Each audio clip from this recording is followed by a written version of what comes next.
promote surface coal and lignite gasification, a significant event organized by the Ministry of Coal, Government of India. Ladies and gentlemen, coal gasification is redefining the future of coal. India is accelerating coal gasification as a part of its long-term energy security and industrial strategy.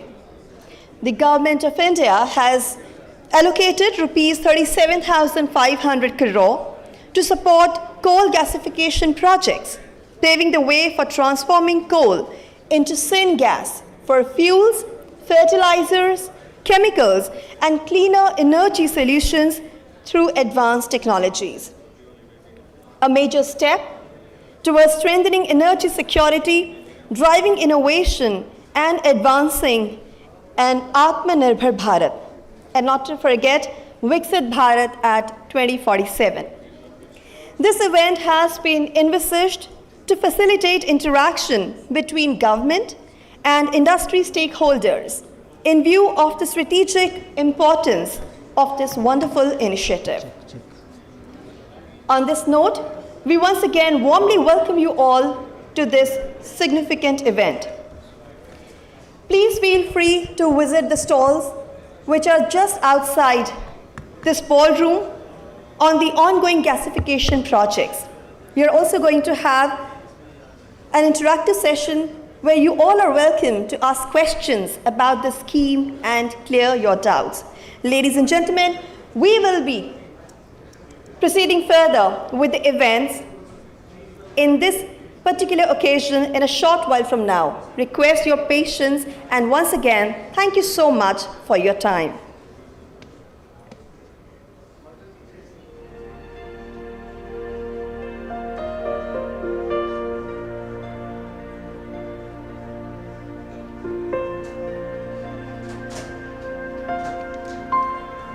In this event, we are also going to have presentations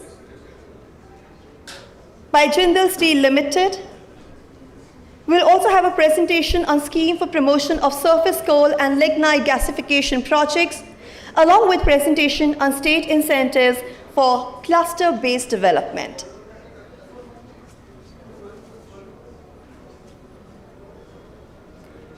On this occasion, we also welcome all our distinguished guests, presidents, directors, chairpersons, CEOs of reputed organizations.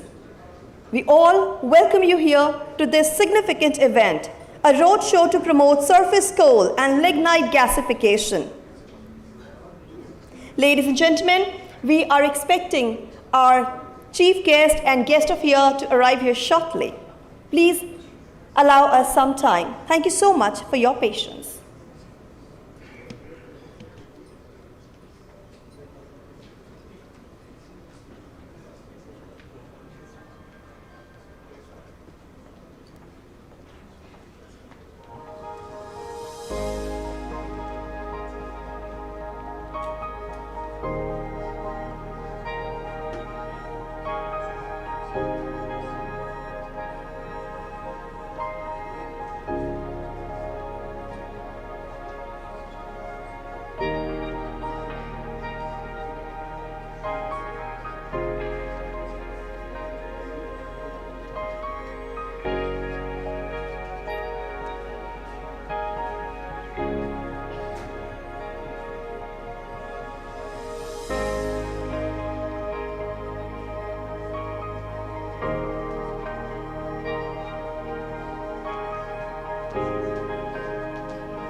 Ladies and gentlemen, thank you so much for your patience. We're about to start the proceedings in a short while from now. Once again, a very warm welcome to this significant event organized by Ministry of Coal, Government of India, Roadshow to promote surface coal and lignite gasification.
आप सभी का हमारे इस महत्वपूर्ण और विशेष अवसर पर बहुत बहुत स्वागत है, जहां पर हम इस बहुत ही इम्पॉर्टेंट स्कीम के बारे में बात करेंगे।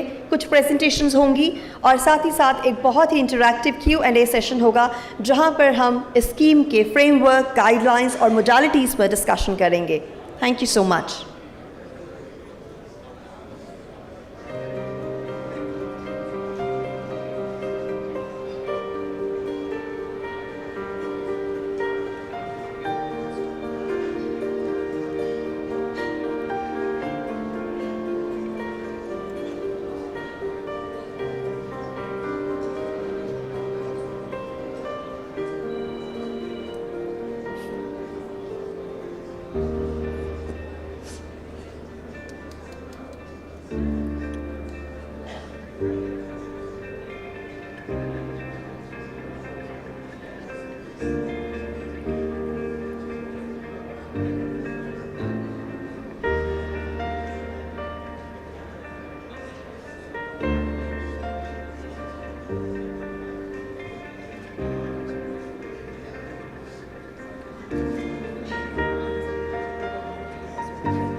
Ladies and gentlemen, please put your hands together for our honorable chief guest, Honorable Union Minister of Coal and Mines, Government of India, Shri G. Kishan Reddy ji, our Honorable Guest of Honor, Honorable Union Minister of State of Coal and Mines, Government of India, Shri Satish Chandra Dubey ji, along with our various dignitaries. Please put your hands together. जोरदार तालियों के साथ स्वागत कीजिए हमारे गणमान्य अतिथियों का.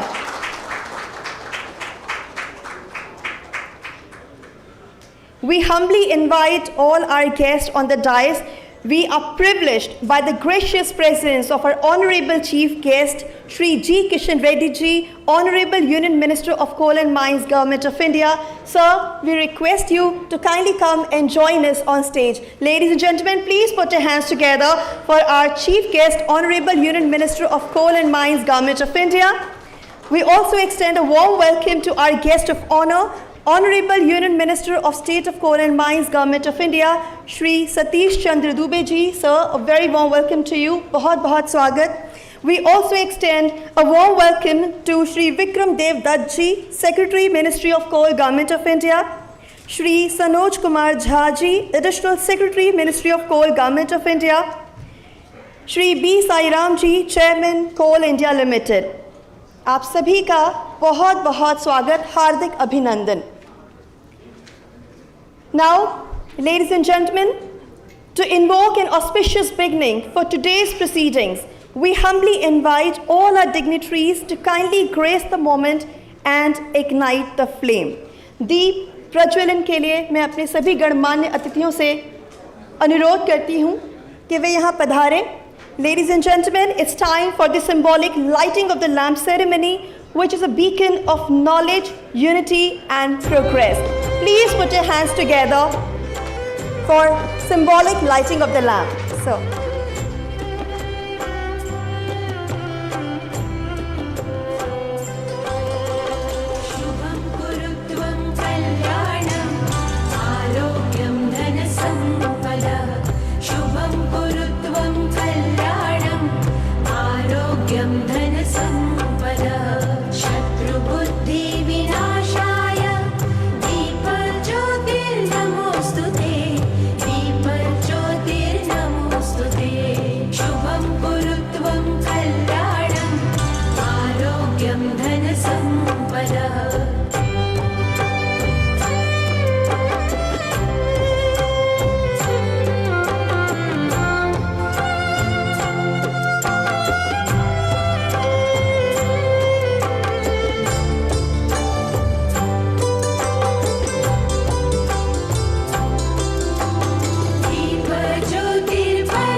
Thank you so much. We humbly thank our chief guest, our guest of honor, and all the dignitaries for lighting the flame and gracing the occasion. And now, ladies and gentlemen, I request everyone to kindly stand up for the national song, followed by the national anthem.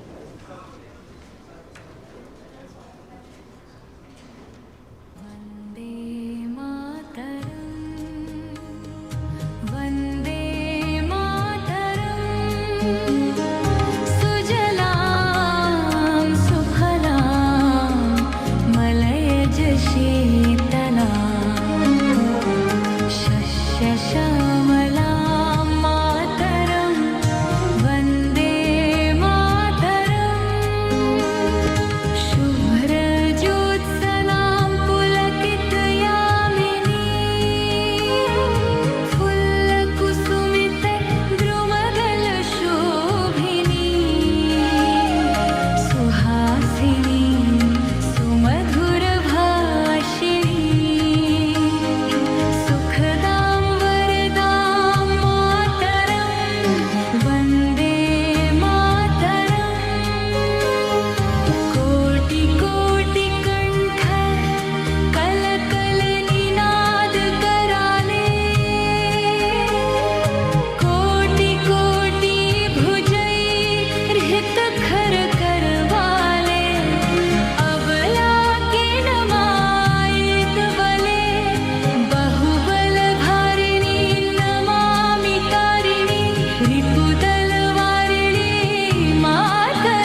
सुजलां सुफलां मातरं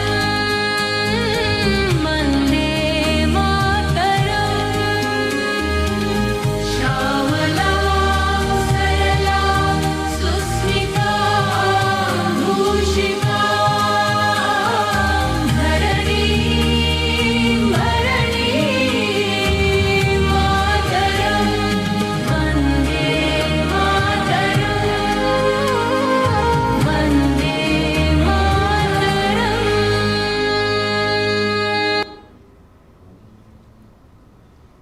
जनगण मन अधिनायक जय हे भारत भाग्य विधाता। पंजाब सिंध गुजरात मराठा द्राविड उत्कल बंगा। विंध्य हिमाचल यमुना गंगा उच्चल जलधि तरंगा। तव शुभ नामे जागे तव शुभ आशीष मांगे।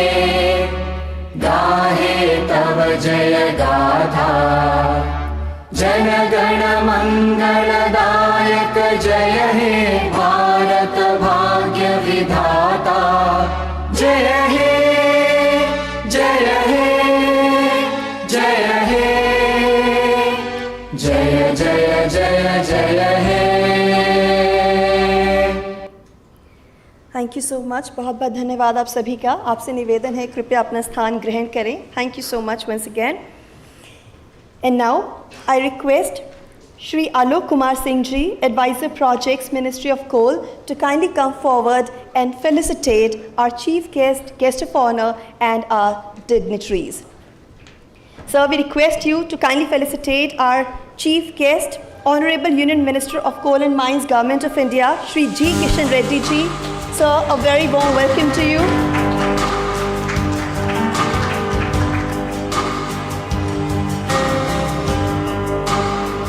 We now request you to kindly honor our guest of honor, Shri Satish Chandra Dubey ji, Honorable Union Minister of State of Coal and Mines, Government of India. Sir, बहुत बहुत आपका स्वागत। Our guest of honor, Shri Satish Chandra Dubey ji, Honorable Union Minister of State of Coal and Mines, Government of India.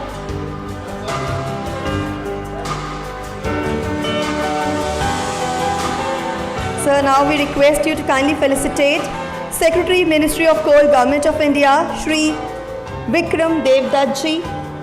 Sir, बहुत बहुत अभिवादन। Thank you so much for your time and presence. Sir, now we request you to kindly felicitate Additional Secretary, Ministry of Coal, Government of India, Shri Sanoj Kumar Jha ji. Thank you so much, sir, for gracing the occasion. Very warm welcome to you.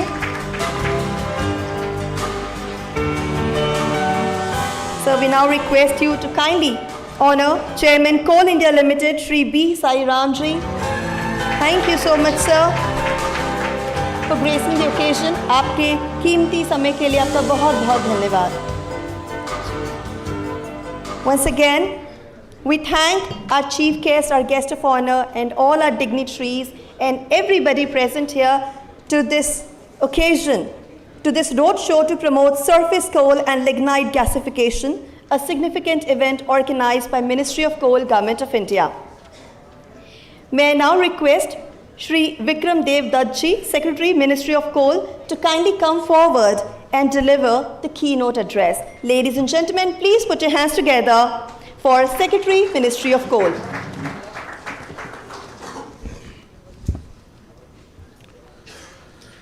Namaskar. Honorable Union Minister for Coal and Mines, Shri G. Kishan Reddy ji. Honorable Minister of State for Coal and Mines, Shri Satish Chandra Dubey ji. My colleagues on the dais, Sanoj Kumar Jha ji, Additional Secretary, Ministry of Coal, and Shri Sairam, Chairman CIL. My colleagues from the Ministry of Coal and all colleagues from Government of India, representatives and senior officers from the state government, and most importantly, our co-travelers on this journey of continuous engagement, all industry stakeholders. thank you for making the time to be here on a public holiday and at a relatively short notice. A very warm welcome to all of you, and I would like to set the context as to why we are here, the imperatives, the urgency, and the collective objective and outcomes which we seek to achieve.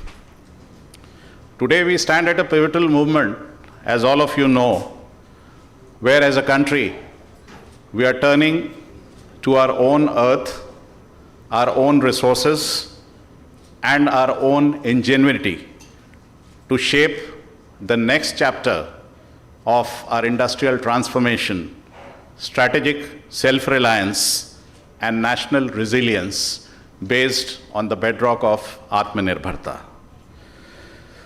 This initiative is not merely about energy security. It is also about reducing strategic import dependence, strengthening our critical industrial supply chains, creating domestic manufacturing capabilities, and unlocking a far greater value from our abundant natural resources than has been the case at any time in the past. And we invite all of you not merely as participants, but as I said, as co-travelers and equal partners in co-creating a new ecosystem which is vibrant and serves the strategic interests of the country. Let me begin by addressing a question that might arise in the minds of many of you, particularly as the world speaks of energy transition. Why coal? Why in 2026 are we launching a massive scheme centered on coal? And if coal, then why gasification? Allow me to answer these questions from the simple to the most complex. To put it plainly, we have the world's 5th largest coal reserves. This is not merely a geological fact, it is a national endowment. So as we navigate our energy transition, coal will continue to remain an important part of our energy mix in the foreseeable future, contributing about 55% of our national energy mix today. The question is not about whether we use coal, it's about how intelligently we use coal. Coal gasification is the answer. As you would all know, having engaged with us since January 2024, when the Union Cabinet had cleared the first incentive scheme for the first shelf of coal gasification projects. And we have learned much in our journey of 2.5 years along with you in rolling out that scheme, many of which have already achieved groundbreaking and are at different stages of progress. In terms of what we have learned, we realize it is no longer an experimental concept. Coal gasification and surface coal gasification is a mature industrial technology with multiple commercially proven pathways across the world. Broadly, as you would all know, gasification technologies include fixed and moving bed, fluidized bed, and trained flow systems, each suited to different coal characteristics, project scales, and end products. Advanced applications such as integrated gasification combined cycle or IGCC also offer pathways for higher efficiency power generation. What is important for us to understand as a country is there is no one size fits all technology. Our coal has unique characteristics, a unique chemical composition, a particularly high ash content, and therefore technology selection must necessarily be aligned with feedstock quality, project economics, and intended downstream products. This is precisely why the earlier scheme, as well as the current scheme, which has been approved by the Union Cabinet on 13th of May, is technology agnostic to give the maximum possible flexibility. So project developers would have this flexibility to adopt appropriate commercially proven technologies as per their requirements. At the same time, we are committed to encouraging the development of indigenous gasification technologies tailored in India and operated at pilot scale by BHEL and others, so that India not only adopts the technology but masters it. In terms of the topical situation which we have faced since the end of February this year, as you are all aware, it is a reality that is unfolding before our eyes, which is why I use the word urgency when I said why we are here. The strategic necessity of everything which we look at today is triggered by the ongoing conflict in West Asia, which has fundamentally altered the geopolitics of global energy and commodity supply chains, which is why the stress which we feel across different sectors of the economy is a reality which we have to confront, and the domestic capabilities for a strategic energy plan is not merely an economic objective, it is a strategic imperative.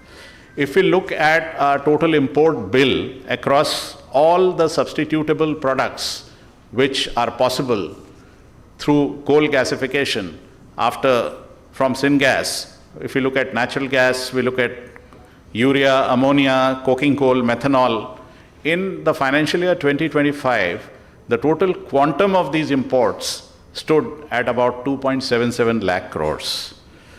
And that was at prices pre the West Asia crisis. If you look at the price escalation which has happened in March and April, the conflict has driven prices noticeably higher, and it has had impact on all sectors of the economy. In fact, the vulnerability which has been exhibited by this import dependency and the consequent foreign exchange outflow, this scheme is the potential answer to India's vulnerability. Even the first shelf of projects which had been approved under the initial incentive scheme have the potential of substituting about 20,000 crores of forex through the products which they would manufacture across natural gas, urea, ammonia, coking coal, DME, and hydrogen. In fact, some of you would have had an opportunity to look at the various stalls set up by our project proponents who availed this incentive under the first scheme.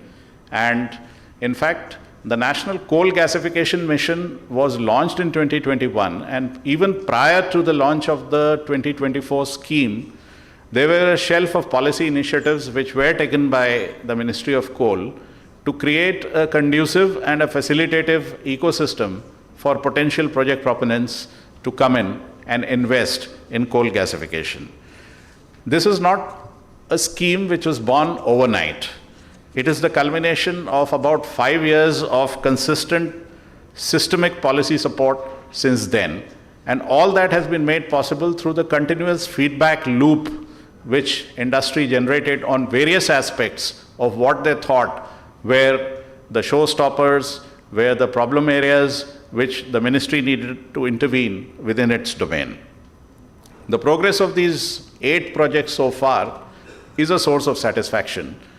Yet let me caution you that this is only a starting point.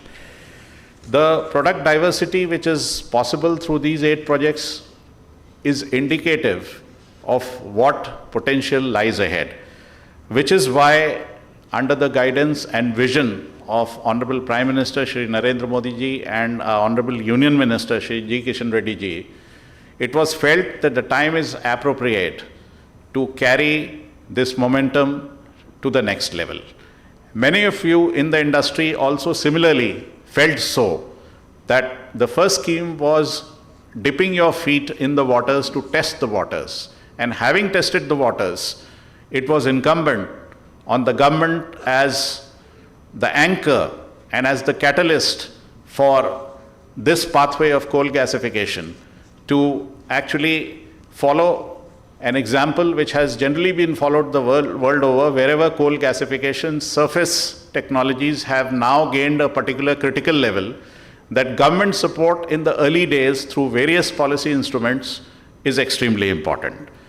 Therefore, the structural barriers which any proponent would face when he sets out on this path has to be effectively dealt with by a suitable policy, which is why the financial incentive scheme of 37,500 crores, which has been approved by the union government, is not merely a fiscal support, it is a calculated strategic move to de-risk early movers who have the appetite for innovation, who have the appetite to take risk, and therefore build a momentum to catalyze large-scale investment and accelerate development of domestic capabilities till the sector matures. As we have a very detailed and elaborate presentation, the contours and framework of the scheme would be explained to you in great detail, and we would then be open to questions not only on the scheme but also on other aspects of the gasification ecosystem where you feel you have some queries. In fact, sir, before this interaction, we also thought that we would second guess what some of the queries could be from industry.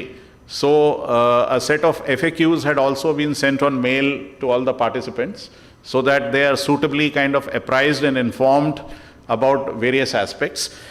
But the heartening thing is, sir, we have multiple stakeholders here. Anybody who has anything to do with gasification on the technical side, on the commercial side, on the innovation side is here. So it is a very good opportunity for all of you to kind of connect with each other, network with each other. I'm sure many of you would be in touch, already have been in touch with each other. But this is an opportunity to pose your questions to the right people in the room who are here to answer your queries. And let me assure you that Honorable Minister has always encouraged and motivated us that we must engage with industry on a regular basis.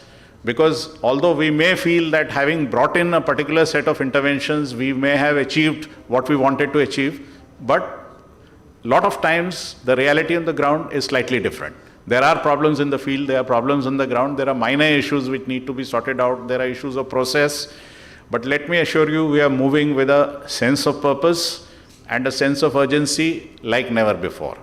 So we assure you that whatever needs to be done in terms of the ministry's support, and also I must mention that all other ministries of Government of India who are stakeholders directly or indirectly in the gasification exercise have also been very open, very supportive and very forthcoming of what they need to do. Because I'm sure a lot of you would have questions on how the offtake would happen, whether there would be an assured offtake. So we have representatives from various ministries here also, who would also try and answer your queries. So to all the industry, the PSUs, the private sector, the technology providers, the financial institutions, I extend an open and authentic invitation. Partner with us. The opportunity is unprecedented. The need is urgent. The support is generous. And the time is now. Thank you. Jai Hind.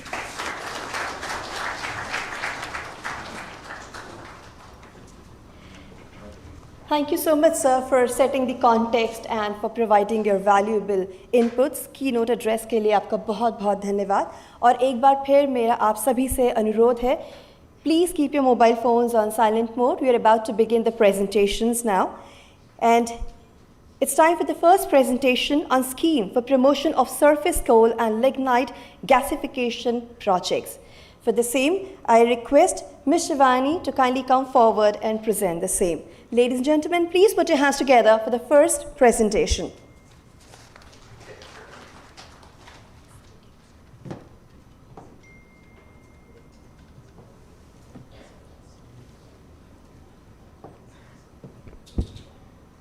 Good morning, everyone.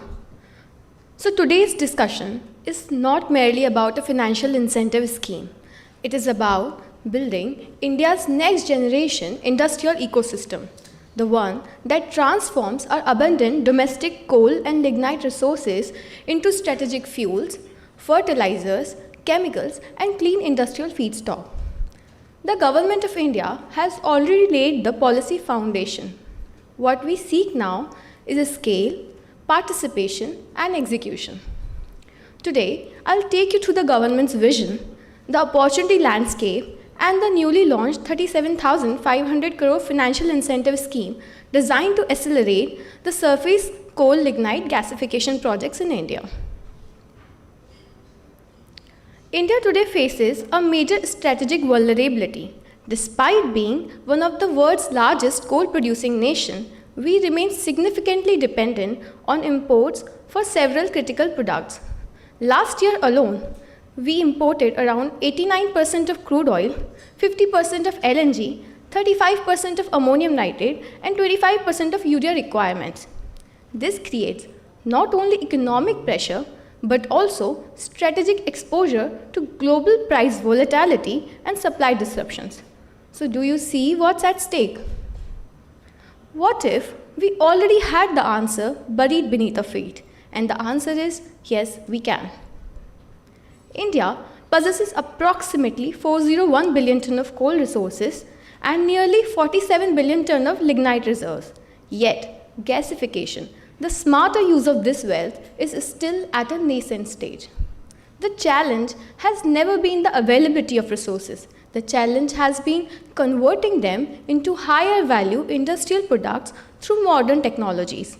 Coal gasification gives us precisely that pathway.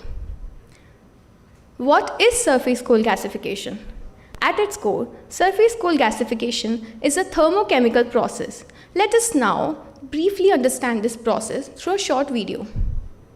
Let's take a closer look at coal gasification.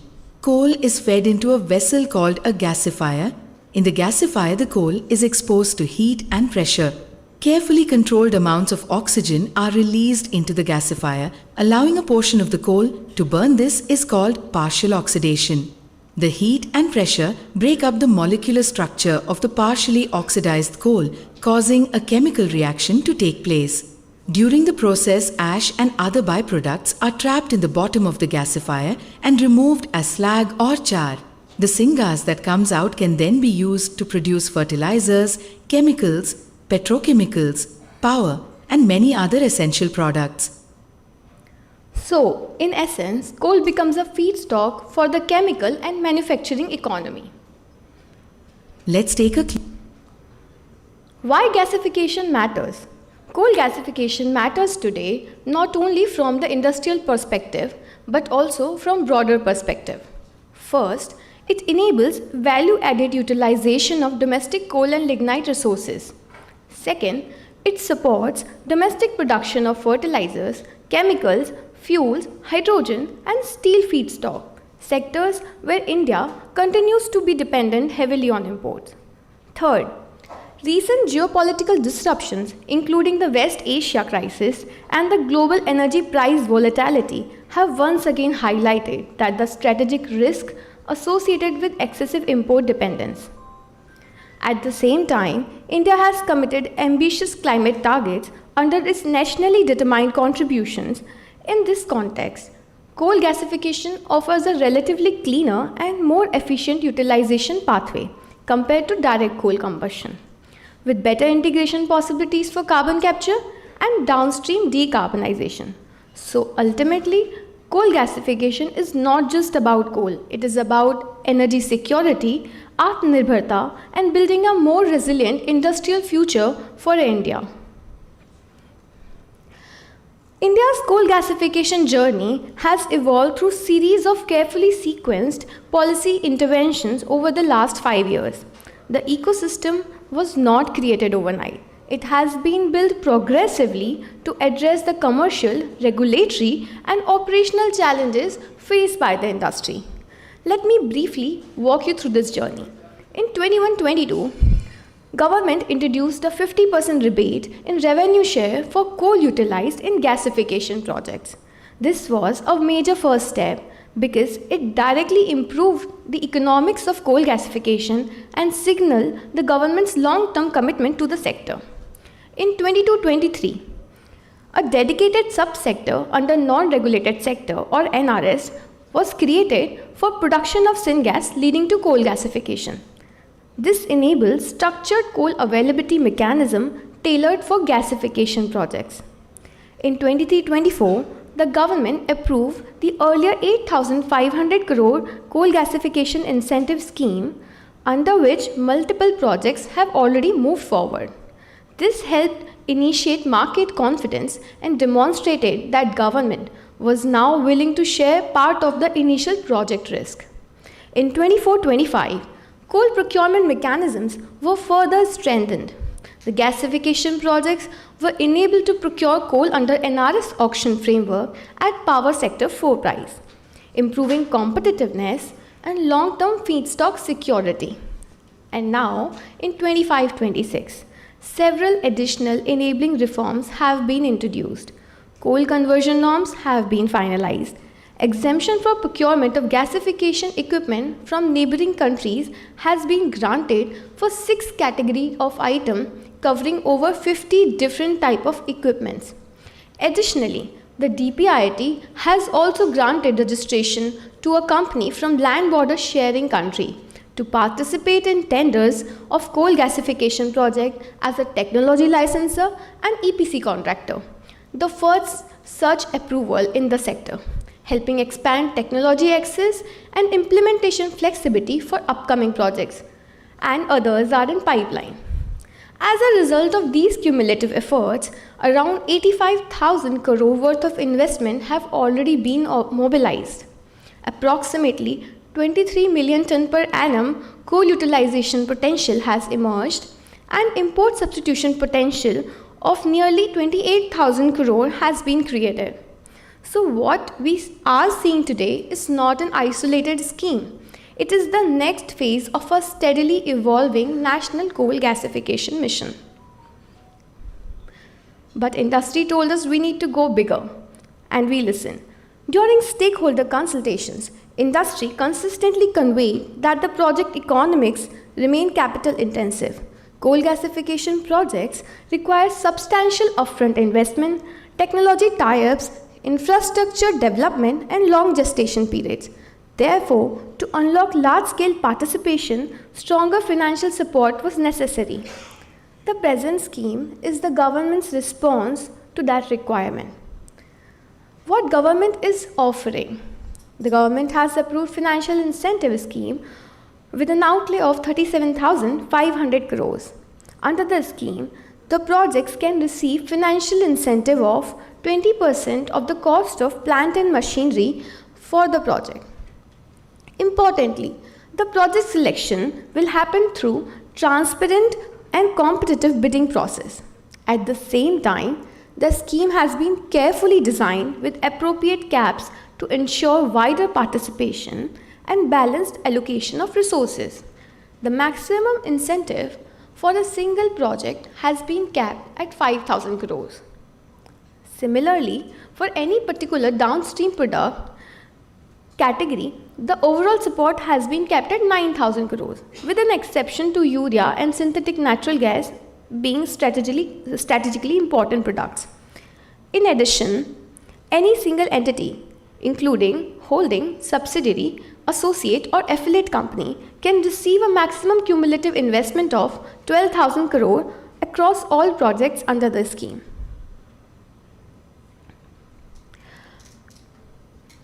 Move forward.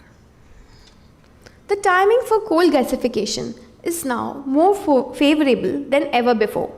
From a resource perspective, long-term coal availability mechanisms have now been aligned with the life cycle requirements of coal gasification projects. Coal linkages under the NRS framework are now extended up to 30 years, providing the project developers with much greater feedstock security and long-term planning confidence. From technology perspective, the landscape has evolved significantly. Globally proven technologies are now available for immediate deployment, while at the same time, indigenous technologies are also progressing rapidly with active support for further development and commercialization. From an execution perspective, the government is actively enabling faster implementation, institutional facilitation mechanism, interministerial coordination, and cluster-based development approaches are being promoted to optimize infrastructure, logistics, utilities, and overall project economics. And finally, from market perspective, the demand side already exists. India continues to import large quantity of fertilizers, fuels, chemicals, and industrial feedstock. This itself creates a large domestic market opportunity for products derived through coal gasification. So the ecosystem conditions are now finally converging in a meaningful way. How does the incentive reach you? The incentive disbursement mechanism under the scheme has been structured very carefully to ensure both accountability and timely project execution. The incentive will be released in 4 equal installments linked to milestone achievement. The first installment will be released after completion of key implementation activities including land acquisition, coal lignite tie-up, grant of environmental clearance, finalization of technology licensor, EPC contractor, and achievement of financial closure. The second installment will be released after disbursal of loan by the banks or financial institution for the project, infusion of at least 30% equity contribution by the project developer, and actual expenditure exceeding 50% of the approved incentive amount incurred on plant and machinery. The third installment will be released upon successful commissioning of the project, and the fourth and final installment is linked to achieving at least 50% of the annual production capacity during the preceding 365 days. So overall, the framework has been designed to ensure that the incentives are closely tied to the execution process, commissioning, and sustained operational performance, thereby making the scheme strongly outcome oriented. The scheme has been designed to encourage participation from wide range of serious industrial players while ensuring that only credible and financially capable projects are supported. Accordingly, the scheme is open to public sector undertakings, private sector companies, joint ventures, as well as consortium comprising up to 3 companies. However, the scheme is specifically intended for new surface coal lignite gasification projects only. Further, only the expenditure on new and unused plant and machinery procured exclusively for the approved project after the notification of the scheme will be eligible for financial incentive. To ensure meaningful industrial scale and impact, the scheme also prescribes a minimum plant capacity requirement. Accordingly, the minimum plant capacity has been fixed at 0.5 million ton per annum in terms of clean syngas requirement. In addition, the net worth of the applicant must be more than 20% of the total project cost for the project to qualify under the scheme. The project selection framework under the scheme has been designed to ensure transparency, competitiveness, and objective evaluation of proposals. Under the framework, the projects will be evaluated across 5 parameters carrying a total score of 100 marks. The first parameter is the viability amount score, which carries the highest weightage of 30 marks. Under this criterion, projects seeking lower financial incentive as a percentage of plant and machinery cost will receive higher scores. In simple terms, the projects requiring lower government support relative to their investment size are rewarded more favorably. The second parameter is plant capacity carrying 20 marks. This evaluates the scale of syngas production capacity for both raw syngas and clean syngas. The larger projects over here receive higher scores, thereby encouraging economies of scale and larger industrial impact. The third parameter is project cost per million ton of coal, which is also carrying 20 marks. This essentially evaluates capital efficiency, that is, how effectively the project converts its investment into productive coal utilization capacity. The projects with lower project costs relative to the annual coal utilization receive higher scores. The fourth parameter is technology tie-up. It is also carrying 10 marks. The projects with firm technology agreements receive higher scores, while the projects adopting indigenous technologies or acquired internationally proven technologies backed by firm tie-up receive maximum marks under this category. The fifth parameter is financial strength and capability carrying 20 marks. This assesses applicants' financial capability based on the net worth related to the project cost. Higher financial strength translates into higher scoring on a pro rata basis. For qualification, the projects must secure a minimum aggregate score of 40 out of 100 marks. Thereafter, the projects will be ranked in descending order based on a total score, and the allocation of financial incentive will be taken competitively, subject to the overall scheme outlay availability. The scheme also incorporates additional enabling provisions. First, the scheme is technology agnostic. Applicants are free to adopt either indigenous technologies or internationally proven technologies based on their commercial and technical assessment. At the same time, the government is actively encouraging the adoption and development of domestic gasification technologies to strengthen India's indigenous capabilities over the long run.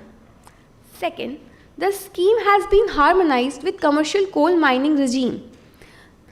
The commercial coal mining regime, wherein certain benefits are offered for commercial coal blocks under the auctions, the project developers can also avail its benefits. In addition, there is no restriction on availing applicable state or central incentives. Third, the ministry is promoting cluster-based and pit-based development approaches. The objective over here is to optimize infrastructure utilization, reduce logistic cost, improve coal transportation efficiency, and create integrated industrial ecosystem around coal-bearing regions.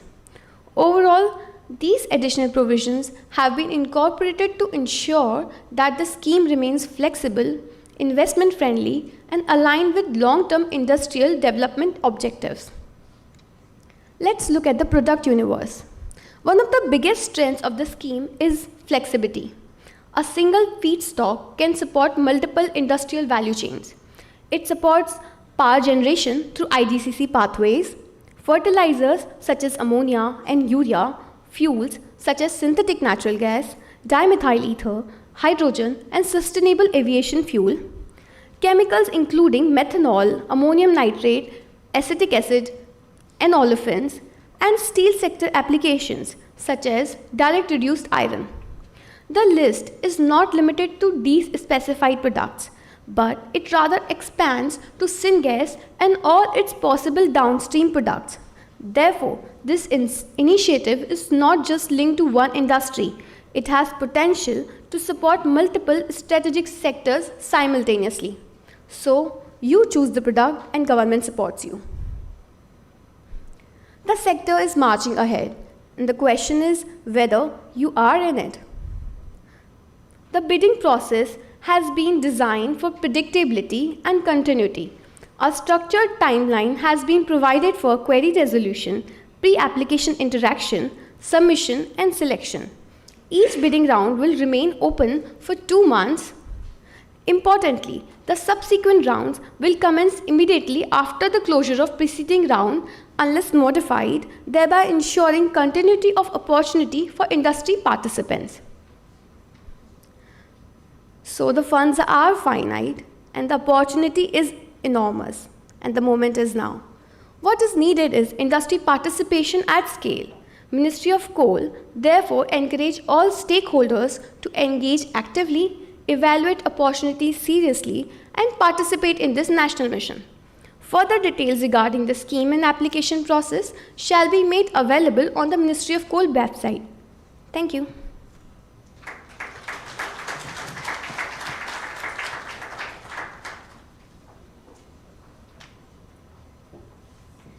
Thank you so much, ma'am, for your presentation on scheme for promotion of surface coal and lignite gasification projects. Ladies and gentlemen, now it's time for presentation by Jindal Steel Limited. For the same, I request Shri Naveen Ehlawat, President Jindal Steel, to kindly come forward and give away the presentation. Please put your hands together for Shri Naveen Ehlawat.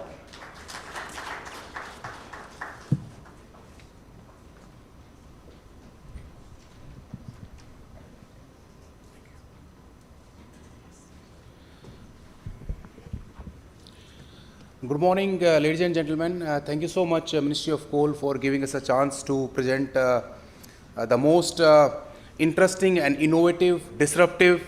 If we have to make our country Viksit Bharat, then I think we cannot reach to Viksit Bharat without coal gasification. We take any country, we talk about China, we talk about US, we talk about other countries, their route to Viksit or developed or Germany after the Second World War, it went through coal gasification, and we are actually at the right spot to seize this opportunity.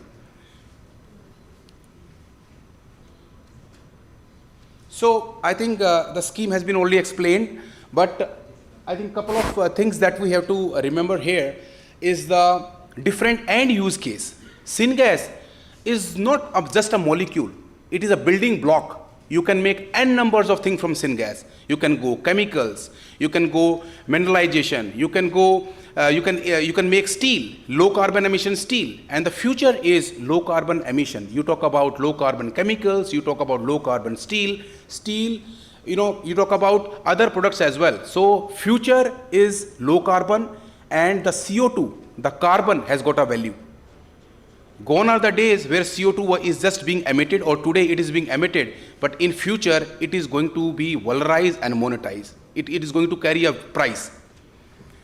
Apart from this, the carbon capture utilization. Now, the beauty of coal gasification technology, you take any technology in coal gasification, the beauty is that it is already carbon captured ready. So when we say ready, you don't have to put any carbon capture plant. It is part of the value chain.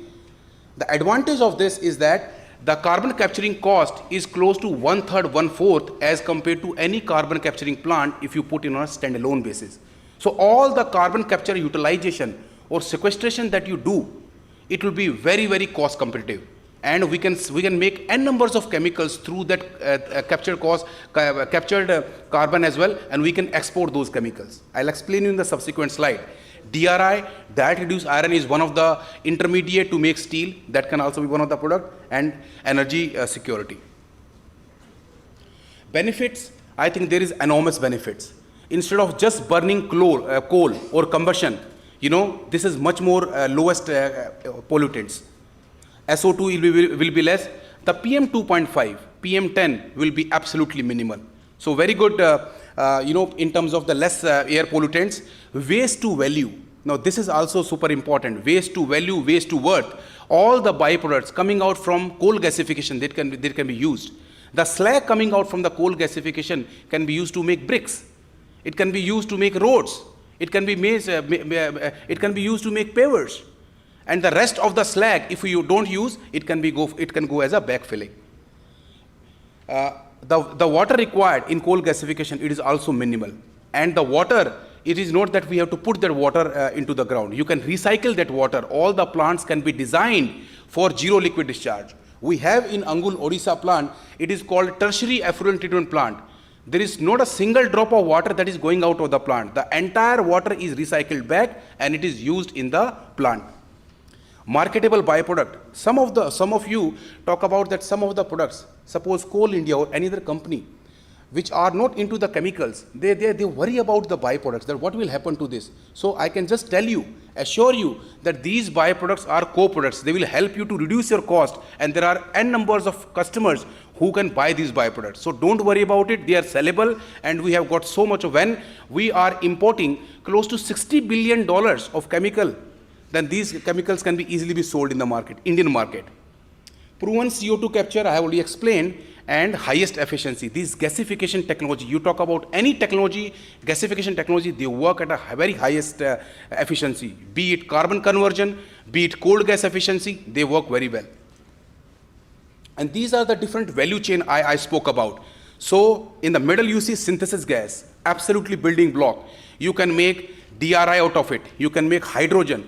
Hydrogen, people talk about why the green hydrogen price is so high. Ladies and gentlemen, if you make blue hydrogen, hydrogen having a lowest carbon intensity, at $1.5 per kg, you can make blue hydrogen with carbon capture and gasification. Then from there, you can go methanol route. From methanol, you can make n numbers of things. Methanol is also building block. India imports today, as we speak, 1.5 million tons of methanol, close to $2.5 billion.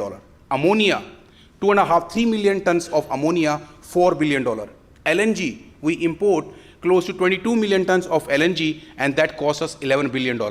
So ladies and gentlemen, if you add all the chemicals that we import, also the crude oil, we import close to $150 billion of crude oil every year. You add everything, it is $250 billion. If we just replace it by only 10%, which is the most pessimistic scenario, $25 billion per annum can be saved because of substitution. And I think there is nothing better than coal gasification which can really help us to reduce the deficit as well. Selection of coal gasification technology, it is not a complex subject. There are n numbers of facts and figures. We have done so much of research in different technology. Anyone who is willing to come and learn, we are more than willing to share everything what we know. So don't worry about the complexity of this technology. Everything is available. You can come and visit our plant in Angul, Odisha. All are welcome. You are most welcome. Come see, feel it. Come to the control room, see the parameters, and you can basically take the call. Right, taking the right business decision is super important, and for that it is very important that you come and visit the plant. There is no competition here. There is so much of room is available. When so much of money is available, there is no competition. Only thing that is there is competition. Let us collaborate. Let us compete. So this is the overall flow diagram that we have, basically process flow diagram in Angul. Gasification, after that we cool the gas. There are two phases, gas, liquid, gas. We clean the gas, and that synthesis, pure synthesis goes into the DRI plant. The liquid products, all the liquid products are, not a single product is being wasted. We recover tar, we recover oil, we recover phenol, we recover ammonia, and all these products are marketable. And tar oil, we replace it with heavy furnace oil and LDO. We use these two products within our plant. And it also helps us to reduce our scope 3 emission. If I don't use these products, I have to buy heavy furnace oil, light diesel oil from IOCL, BPCL, HPCL, and it will entail for scope 3 emissions, carbon emission, that we save here. So the overall configuration of the plant is, we operate 7 gasifiers, 6 operating, 1 standby. Total design capacity of our plant is 225,000 normal meter cube per hour. As we speak, we are operating this plant at 60 to 70% of the capacity. Technology is indigenous technology. Ladies and gentlemen, we have bought this technology from Air Liquide, our sister company Nalwa Green Energy. We have bought this technology, and it is for India, it is for Bharat. And we spent millions of dollars when we bought this technology way back in 2008. But I can tell you that this technology is it will come very, very cheap. And we can only license, rest of the thing can be done in India. This is the overall diagram. So total 8 to 9 units inside the plant. Stable. Now this is very, very important. It is not about that you buy the technology, run the plant. After that you have to do a lot of operation excellence. And what is operation excellence? Operation excellence is about indigenization. How we can make Viksit Bharat. If we have to make Viksit Bharat, we have to be Atmanirbhar. And that is what we focused on. Ladies and gentlemen, when we bought this technology way back in 2008, for the first plant, we imported 60% of our equipment. It came from Europe, it came from Japan, it came from China, all those countries. Today I am proud to tell you that 90% of the equipments have been indigenized. It is being manufactured here in Bharat, in India. Second, make in Bharat all the raw materials. The steel that we use to manufacture these gasifiers were manufactured by L&T at that time. The steel came from Belgium, Indo Steel. It took 6 months to buy only the plates. 6 months plate. We rolled this plate in our own facility in Angul, Odisha, in our own plate mill.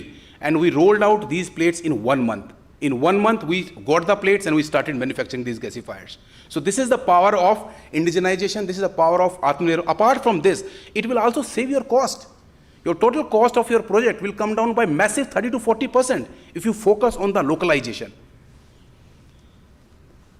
In-house facility, we also have the in-house facility at Raipur. We do all those equipment manufacturing here in Raipur. Heat exchanger, there are so much of upgrades that we have done in the plant in due course of time. We have been operating this plant for more than 14 years now.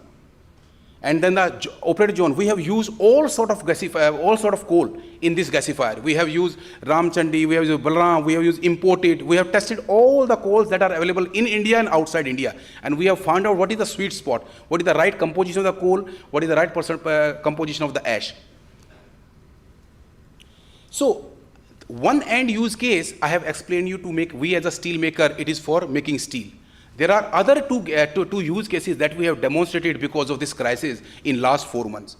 Ladies and gentlemen, I am pleased to tell you that the same synthesis gas that we use to make DRI, we have pushed this gas into our blast furnace. First time in the world, someone has tried to use a syngas in blast furnace.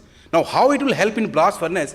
It will, the moment synthesis gas goes into the blast furnace, it will help us to reduce the pulverized coal injection, which India import 85%. All the coking coal coming in India, close to 11 billion tons, 85% is being imported from Australia, from Russia, and from Canada. So that is what we have used in our syngas, and we have a very strong view that it will reduce our PCI consumption by 20 to 30% as we move forward. The second use case, all our color-coated line, galvanized lines, instead of using LPG and propane, we use this syngas. So crisis became an opportunity here. LPG, because of the paucity of the LPG and LNG and natural gas, we have used this gas to power our reheating furnaces in these galvanized mills. So these are the incremental two cases that we have demonstrated in last 4 to 5 months. Apart from this, as I have explained you, the valleys, the carbon capture utilization well, this is going to be the upside, future upside. Apart from selling your main products like urea, methanol, these are your incremental benefit that will accrue to your project.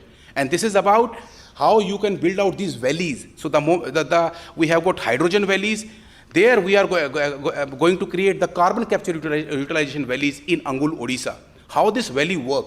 Today, ladies and gentlemen, we capture 4,000 tons of CO2 per day. But we are capturing and again putting it back into the atmosphere. We are not going to do that. 4,000 tons of CO2, one of the valley is going to make chemicals. Chemical, methanol, ethanol is going to be the first valley.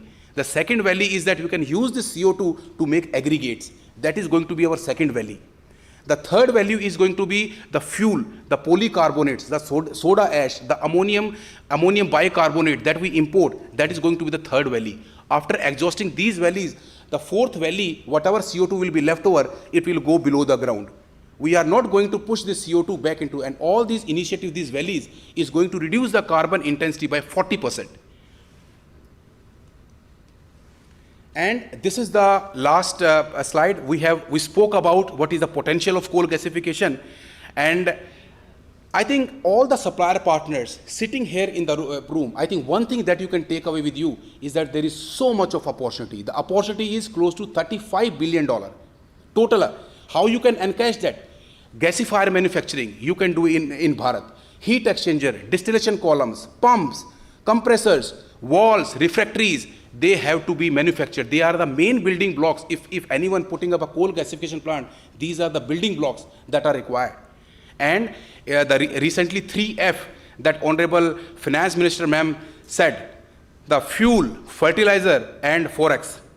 If there is a Ramban or silver bullet, and that is coal gasification. So with fuel, we have Atmanirbhar energy. With fertilizer, we have the Harit Kranti. We can have a Harit Kranti 2.0. And then the forex saving I have already spoken about.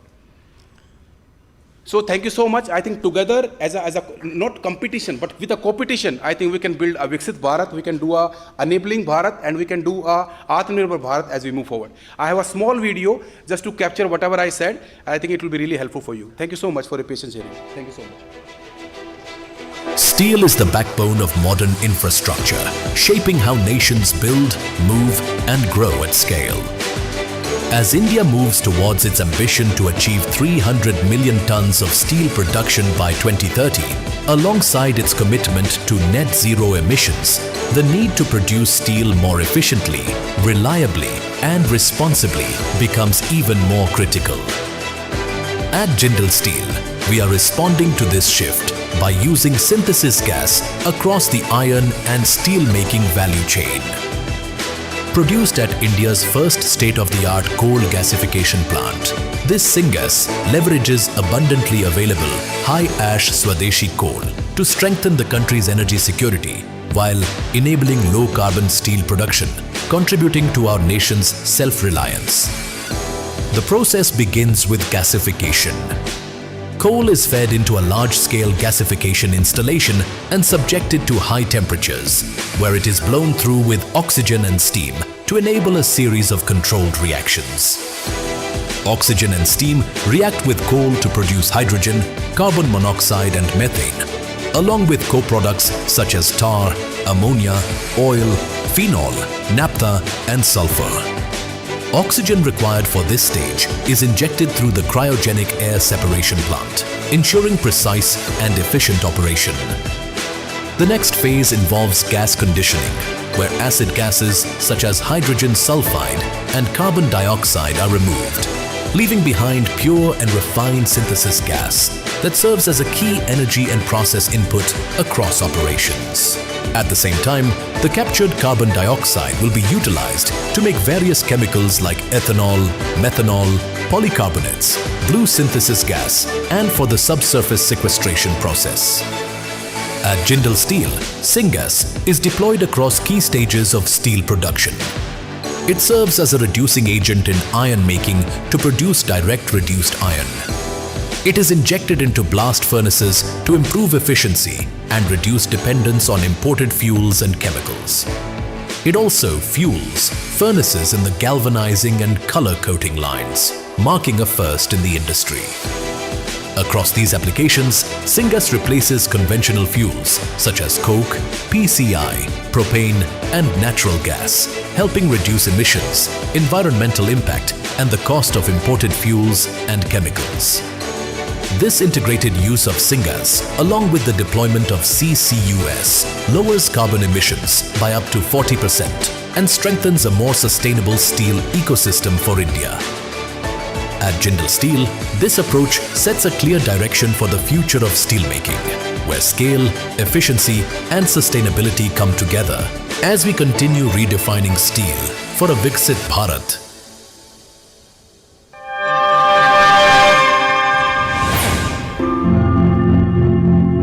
Thank you so much, Jai Hind.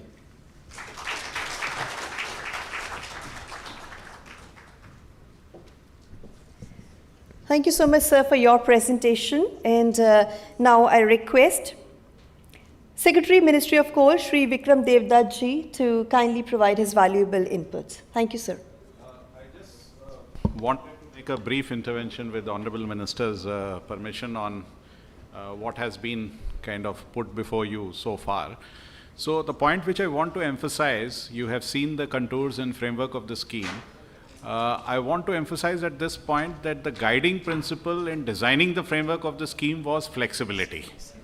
So we've realized that in many government schemes we tied to too many conditionalities and too many conditions precedent, which is the reason why most of the scheme outlays sometimes run into trouble and are not utilized. So the basic guiding principle of flexibility was the cardinal principle on which the scheme was designed.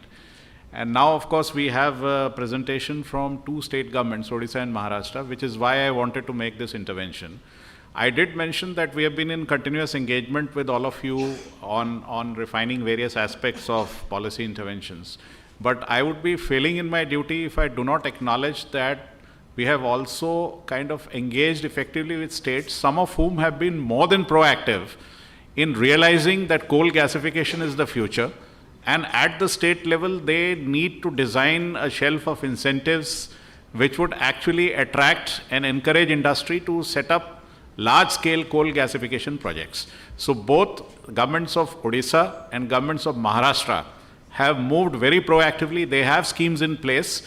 And let me try and explain to you the implications of these incentive schemes. So while the capex support under the new scheme on plant and machinery would be coming from the central government scheme, the state government schemes and their shelf of incentives would also go a long way in reducing the OPEX of these projects.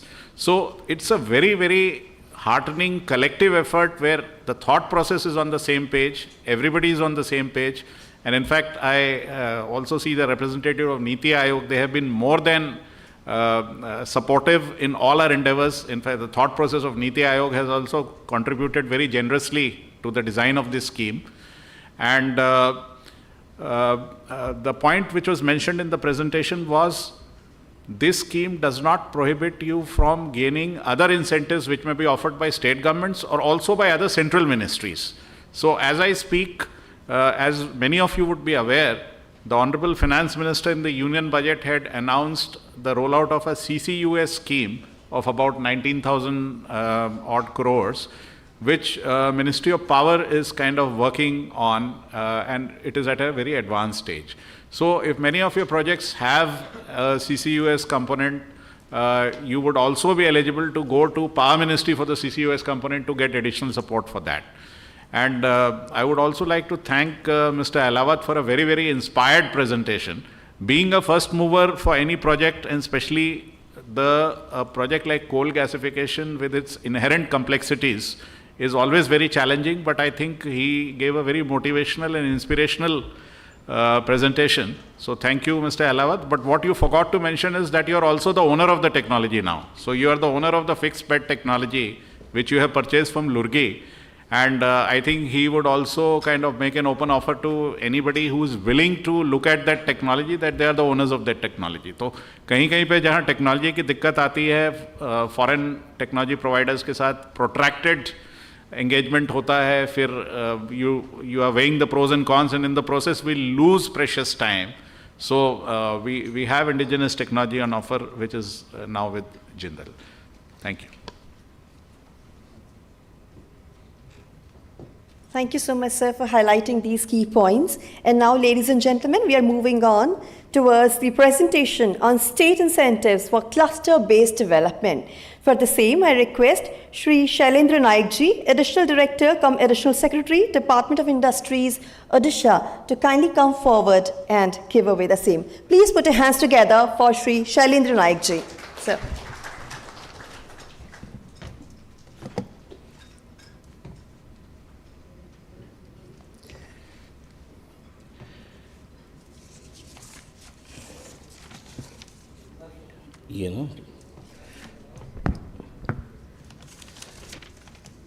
Honorable dignitaries on the dais and off the dais, stakeholders, electronic media and all. Namaskar to all. Jai Jagannath.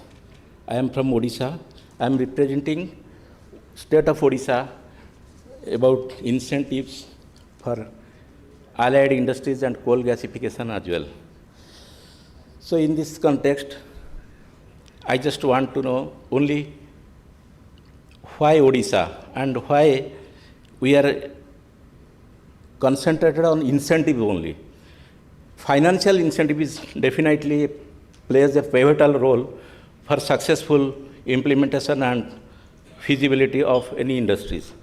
But besides that, strategic positioning, availability of raw material, product marketing, and skilling, disciplined, skilled employees are required for successful implementation of that. For Odisha, I will tell you 5 such points, vital points, why Odisha is strategically advantageous position for this type of industries.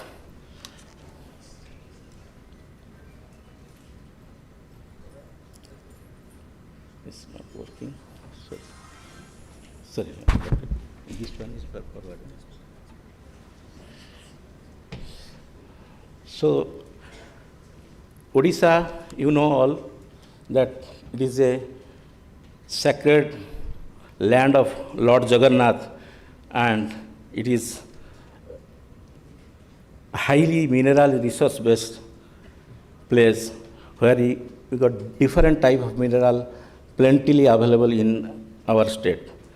So in this context now, it is we are discussing about coal. So you want to know how much coal is available in Odisha. So I just highlighting that only. The Odisha has its largest coal resources based with 100 plus billion tons of geological coal resources, accounting to around 25% of India's total coal resources of 400 billion ton. Odisha during financial year 2025, it is the number one coal producing state by producing 270 million ton of raw coal, accounting for nearly 26% of India's raw coal production. MCL, the leading coal producer of Odisha, it has contributed highest share of 29% of CIL's raw material coal supply, raw coal supply in this year, producing around 225 metric ton of coal and dispatched around 210 million metric ton of coal. Two major coal fields in Odisha, that is one Talcher and another at Eve Valley. Just Jindal Steel told me about the Talcher's Onugul plant, and that is the Onugul district, and another Eve Valley coal field is Jharsuguda and Sundargarh area. So these three districts are coal mining area of Odisha, and which will augmenting MCL's production scalability around 300 metric ton by 2030. So this is the target of coal production in Odisha. So the first point is, you know how much coal is available in Odisha. The second is the strategic advantage for product marketing. So Odisha contributes about 20% of India's steel making capacity and has 54% of India's aluminum smelting capacity, creating a large industrial demand base. And syngas, which can support methanol, ammonia, urea, ammonium nitrate, synthetic natural gas, and chemical intermediates. And the potential long-term offtake demand of the industries which the logos have been shown below, that fertilizer, mining, explosive direct DRI plants, steel, aluminum, power, and specialty chemicals. Already Paradip Phosphate Limited, IFCO, and Indian Oil Corporation are in place. They have started their production near Paradip at Odisha, and Deepak Fertilizer, UPL, SRF, and Himadri, they are going to start shortly. Already Jindal you have known. So another national importance of dependence, we are depending for importing these things which will be reduced by, those are liquefied gas and urea and ammonia. So by this we can minimize our import. The next is strategic advantage of anchor investment. So Odisha now, two JVs have already been started their construction, and one is going to start very shortly. So Talcher Fertilizer Limited, TFL, it is a joint venture company of GAIL, CIL, RCF, and FCIL. It will invest 14,732 crores of investment and producing 1.99 MMTPA of coal-based ammonia urea, as well as 2,200 tons per day of ammonia. And this company will get 2.5 MMTPA coal from Talcher mines, and it will also procure 25% pet coke from IOCL near Paradip refinery. Bharat Coal Gasification and Chemical BCGCL, which is joint venture of CIL and BHEL, it will invest about 25,000 crore of investment and will produce 660,000 metric ton per year of ammonium nitrate. It will procure coal from mine of MCL and lime source locally, local lime mining is there. Besides this, and also besides Jindal JSPL, we have some other private industrial investors, those who have expressed their intent to invest in Odisha in this sector. So I am going for another strategical point, that is Odisha Hub. Odisha has 575 kilometer line, coastline. There is the gateway to other countries. So we have already 3 operational ports. You know, Paradip is the maximum largest, I think last 2 years, Paradip is the largest cargo handling port, and besides just another 2 ports, Gopalpur and Dhamra are there. And another, besides these 3, 11 ports have already been identified. One of the port also, JSW is operating for its captive port as well as commercial port. This is the strategic location of Odisha.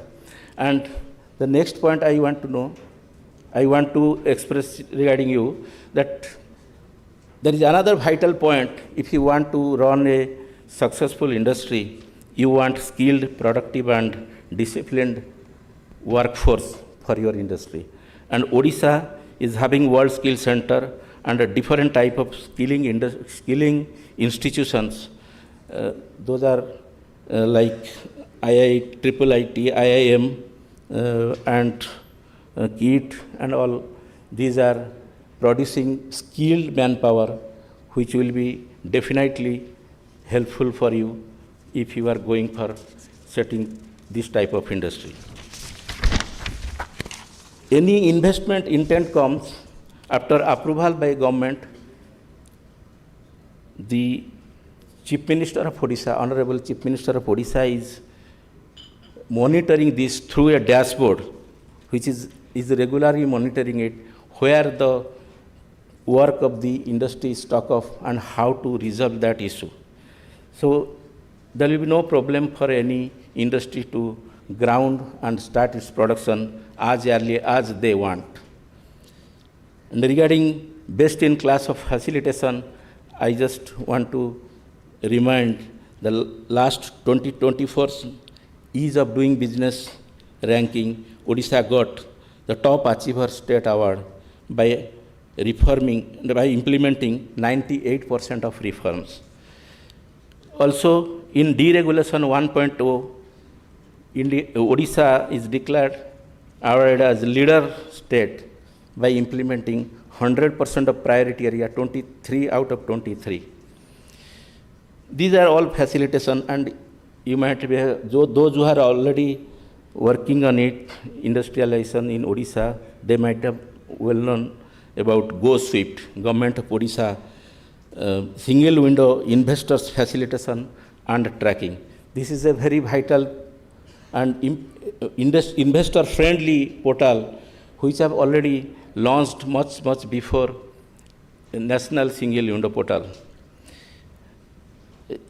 Before investment and after investment, post production also, every type of help you can get from this portal. Also, when you are going to set up industry, the field level, you will face definitely number of problems. For that, Industry Department in Odisha deployed District Investment Promotion Agency, the young professionals in the office of DMs, District Magistrate and Collector of each district, to help you out, help you the industries to start their industry in fast tracking mode and start their production as early as possible. So this is the single window system with double speed work. Besides these 5 points, as I have told you, we have also fiscal incentive under our Industrial Policy Resolution 2022, which is having 30% of subsidy in investment in eligible plant and machinery.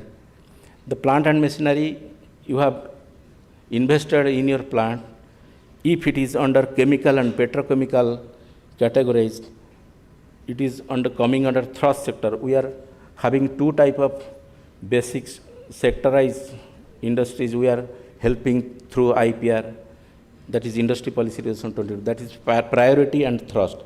And chemical and petrochemical is coming under thrust. So that is the maximum benefit we are giving by 30% of capital investment subsidy in plant and machinery. Another point, it is very vital for industry and chemical industry in particular, that is power. Odisha, it is plentifully available, uninterrupted power, and also the cheapest rate, I think one or two states. Otherwise, Odisha is the cheapest in power tariff at this stage. Still that, in industrial policy resolution, Odisha is giving 100% exemption on electricity duty up to 10 years from starting of commercial production, and also rupees 2 per unit reimbursement in power tariff up to 10 years to such type of industrial units. Next is employment. In skilled and semi-skilled employees, ESI and EPF contribution of the employer will be reimbursed for 7 years from the starting of commercial production by state government of Odisha. Besides all three, another major incentive is 100% of net SGST reimbursement to be paid to the industries. The limit is 200% of investment in plant and machinery. What plant and machinery? You have got 30% of capital investment subsidy. 200% of that amount is the cap. Up to that, you will get SGST reimbursement, whatever the year may be. There is no cap on period. Also in capital investment subsidy, 30%, there is no cap. Besides this, other small financial incentives are also there, like if you are procuring green energy, the transmission cost, cross subsidy transmission is exempted, and also for green energy, if you are setting up ETP or greenhouse, that will be subsidized. Also, if you will put rooftop solar or hydropower, pumped storage power, then that will also be subsidized under this industrial policy resolution. These are all the industrial policy resolution. You can log on to investodisha.gov.in, the portal, and you will get our policy details, in also the rules behind it, how to get these benefits in fast track mode and online. That's all about Odisha, and now I am requesting Government of Odisha to support on these points. Rail, port and pipeline infrastructure support is required Odisha for better performance in industrialization. Support in streamlining environment clearance. We are facing a lot of problem in mining area to get environment clearance, and it will take much time than expectation. And third is, we need a center of excellence for syngas technology. Of course, Jindal Steel is the first pioneer in this stage. It is in Odisha also. I also request Government of India to help Odisha in this sector. Support in development of dedicated coal to chemical industrial cluster. So we need support from for infrastructure development to make in this cluster in Odisha. Assurance to uptake and downstream product through international MOUs and international MOUs. So we have ports and we have facility to export the product.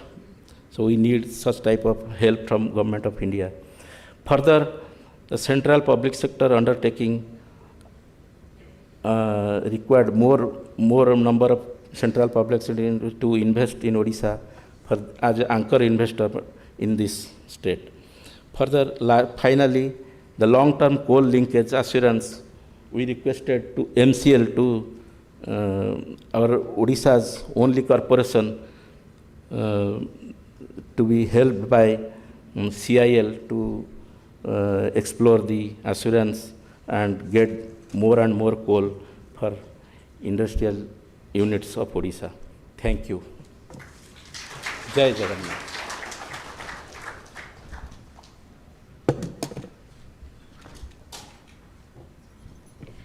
Thank you so much, sir, for your presentation. Ladies and gentlemen, we have another presentation on state incentives for cluster-based development. For the same, I request Shri Kunal Khemnarji, Joint CEO, Maharashtra Industrial Development Corporation, MIDC, to kindly come forward. Please put your hands together for Shri Kunal Khemnarji.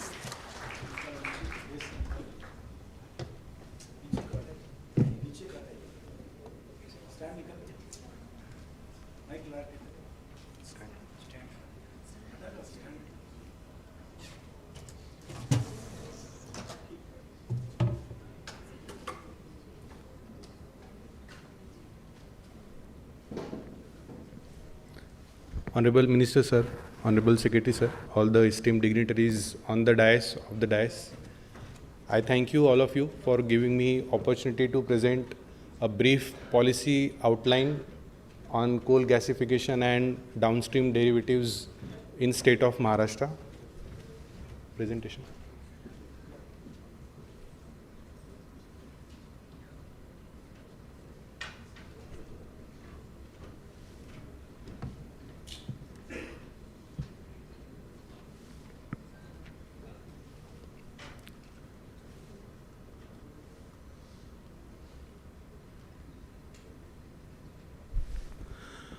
Under the vision of Honorable Prime Minister and guidance of Honorable Minister of Coal, State Government of Maharashtra quickly adopted coal gasification in its third sector policy in 2024 in February, and we have expanded total number of units in third sector from 10 to 30 in August 2025.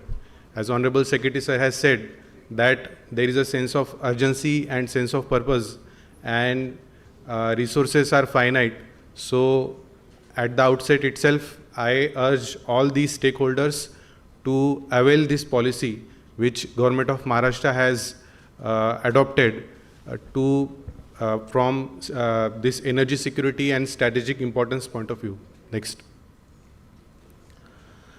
As you can see, this is the list of all the third sectors which are included in our third sector policy.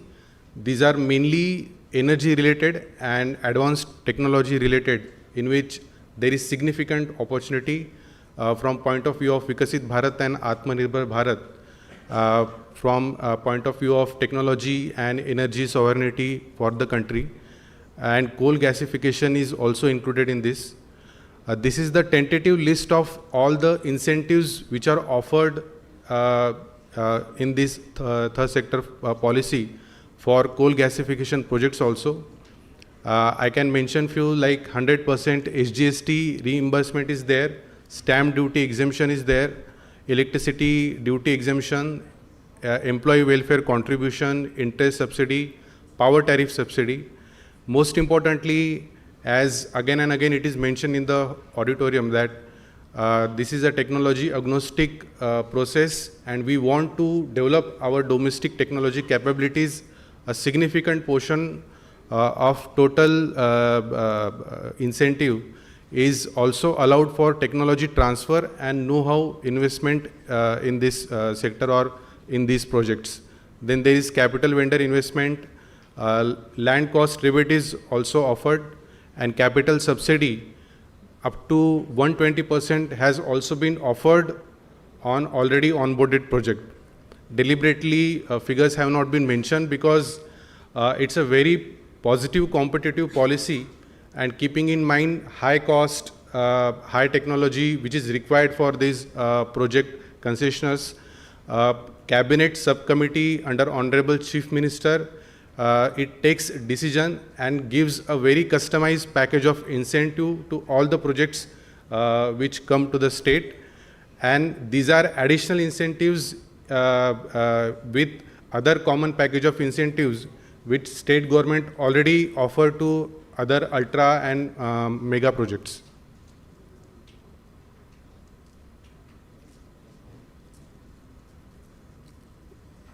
This, as a result of quickly adoption of this policy, Maharashtra is proud to have 4 coal gasification projects already onboarded in the state, out of which 2 are already in construction stage. Land is also allotted for rest of the 2, and further land acquisition is also going on for first project like Adani Nagpur Syngas Chemicals Limited, New Era Cleantech and New Era Gasification Complex that is already in construction stage. Greta Energy Limited is also in construction stage, and a JV between Coal India Limited and BPCL, that is land is in position, and they are going for technology adoption. Significant coal reserves are present in Vidarbha belt of Maharashtra. This is a very short presentation because there is detailed presentation on other logistic and transport support or other ease of doing business reforms in state of Maharashtra. So we are really looking forward all of you to come to Mumbai, to come to Maharashtra for these kind of projects.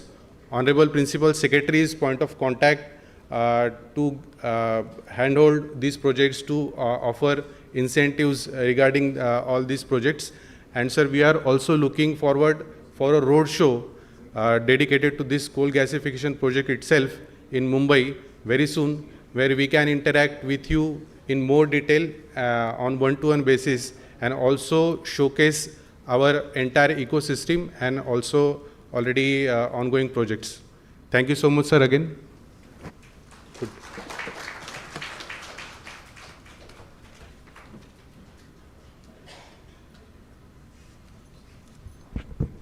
Thank you so much, sir, for your presentation on state incentives for cluster-based development. And now, ladies and gentlemen, we invite you to kindly join us for networking tea and coffee just outside this conference area, and we will assemble here once again for further proceedings in 10 minutes. Thank you so much. We request you to kindly join us for tea and coffee. Thank you.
Ladies and gentlemen, welcome to the post-tea and coffee session. We request you all to kindly settle down and please keep your mobile phones on silent mode as we're about to begin the proceedings. Thank you so much.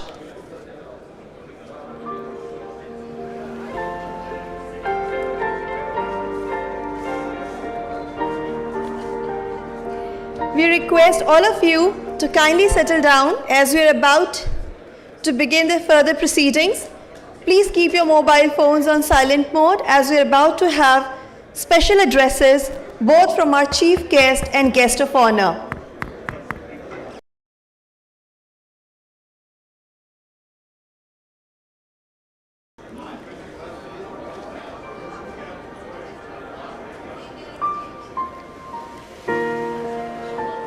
Welcome to Roadshow to promote surface coal and lignite gasification, a significant event organized by Ministry of Coal, Government of India. Hope you had a great time networking over tea and coffee, had great conversations. This event has been envisaged to facilitate interaction between government and industry stakeholders in view of the strategic importance of this initiative. We request you all to kindly settle down so that we can start further proceedings. Thank you so much.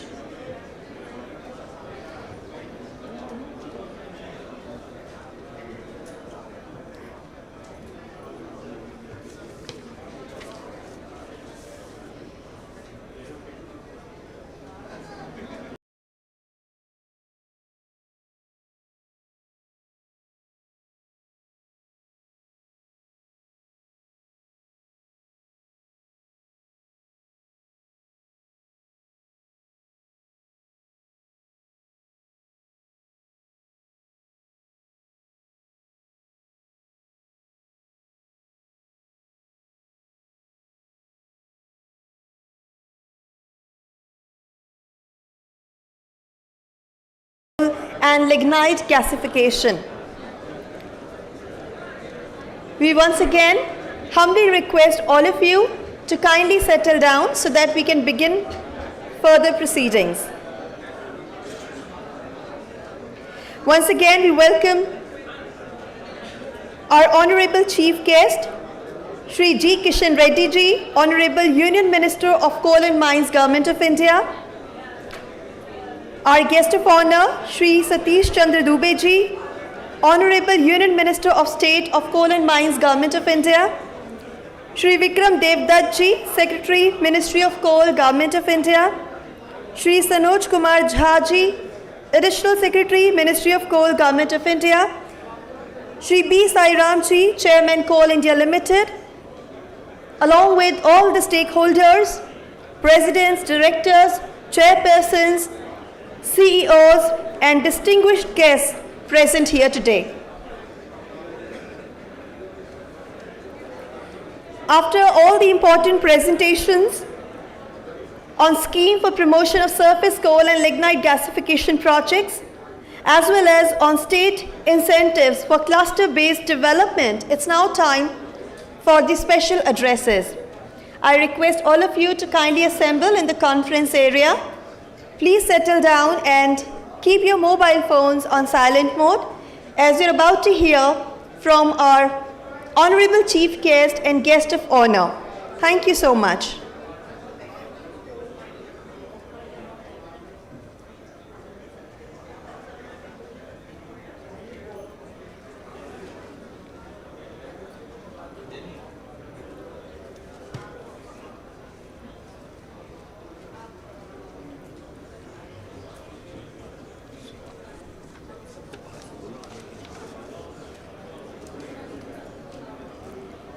Ladies and gentlemen, we request you to kindly come inside the conference area.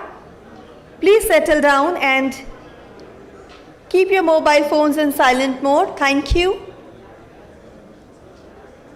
Hope you had a great time over tea and coffee. It's time to hear from our chief guest and guest of honor, followed by an interactive session where we will have some important Q&As from the audiences. Thank you so much. Thank you.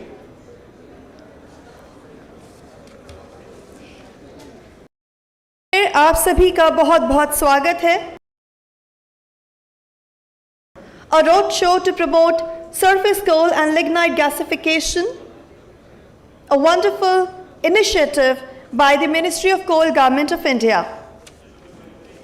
Moving ahead, now it's time for an address by our Honorable Union Minister of State for Coal and Mines, Government of India, our guest of honor, Shri Satish Chandra Dubey ji. Ladies and gentlemen, please put your hands together. Sir, आपसे सविनय निवेदन है सभा को संबोधित करें. Thank you so much.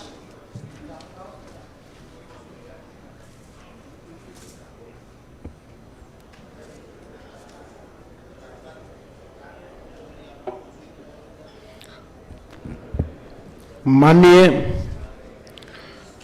केंद्रीय कोयल एवं खान मंत्री श्री जी किशन रेड्डी साहब, कोयला सचिव श्री विक्रम देव दत्त जी, कोल इंडिया के चेयरमैन अतिरिक्त सचिव सनोज झा जी और आज के महत्वपूर्ण रोड शो में पधारे उद्योग जगत के सभी सम्मानित साथियों, मीडिया कर्मी, प्रिंट मीडिया, इलेक्ट्रॉनिक मीडिया, सभी को मेरे तरफ से नमस्कार है। सबसे पहले मैं सरफेस कोल और लिग्नाइट गैसीकरण पर आयोजित इस महत्वपूर्ण रोड शो में आप सभी का हार्दिक स्वागत और अभिनंदन करता हूं। यह देखकर बहुत खुशी हो रही है कि भारत में ऊर्जा भविष्य की एक नई दिशा देने के लिए आज हम सब यहाँ पे एक मंच पर उपस्थित हुए हैं। साथियों, आज हमारा देश तेजी से विकास कर रहा है, लेकिन सच्चाई यह भी है कि आज भी हम अपनी जरूरत को पूरा करने के लिए भारी मात्रा में एलएनजी, मेथनॉल, अमोनिया और फर्टिलाइजर का आयात करते हैं। इस आयात पर हमारी निर्भरता कम हो, देश का पैसा देश में रहे और हमारा आयात भी कम हो, बिलिंग भी कम हो, इसके लिए आज भारत सरकार इस गैसीकरण सेक्टर को अपना पूरा समर्थन दे रही है। हमारे सामने एक बड़ी चुनौती है। हमारे भारतीय कोल में राख की यानी ऐश की अधिक मात्रा होना एक बड़ी चुनौती है, लेकिन अब समय बदल चुका है। आज ऐसे आधुनिक टेक्नोलॉजी आ गई है जो हमारे इस ज़्यादा राख वाले कोयला को भी बेहतरीन तरीका से गैस में बदल सकती है और इसके साथ पूरी दुनिया और शीन गैस आधारित उत्पादन और वैल्यू चेन की तरफ तेजी से बढ़ रही है, चाहे वह हाइड्रोजन हो, हवाई जहाज का ईंधन हो। हमें इस वैश्विक बदलाव का एक नेतृत्व करना है। इतिहास है कि भारत हमेशा नेतृत्व किया है, आगे भी करते रहे। इसके लिए निरंतर हम लोगों को काम करने की जरूरत है। जनवरी 2024 में 85 करोड़ रुपया की गैसीकरण के लिए, गैसीफिकेशन के लिए स्कीम आई थी जो सफल रही और उसी सफलता के आधार पर नई पॉलिसी लागू की गई है।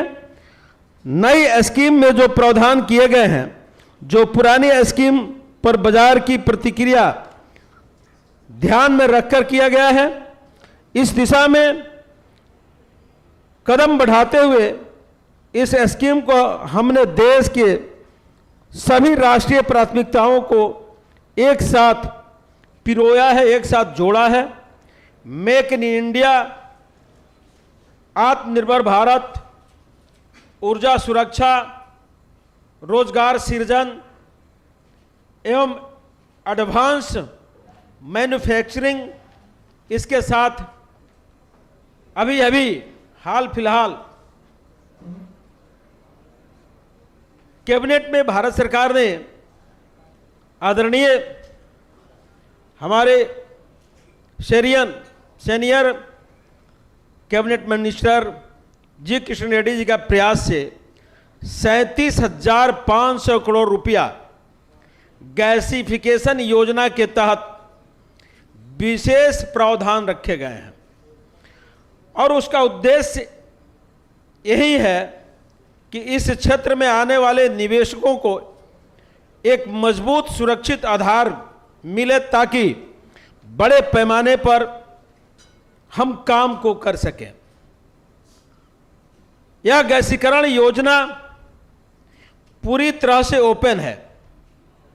इसमें केवल सरकारी कंपनी ही नहीं, प्राइवेट कंपनी भी, प्राइवेट सेक्टर भी अपने भी और साथ में किसी को जेबी करके भी पार्टिसिपेट कर सकती है और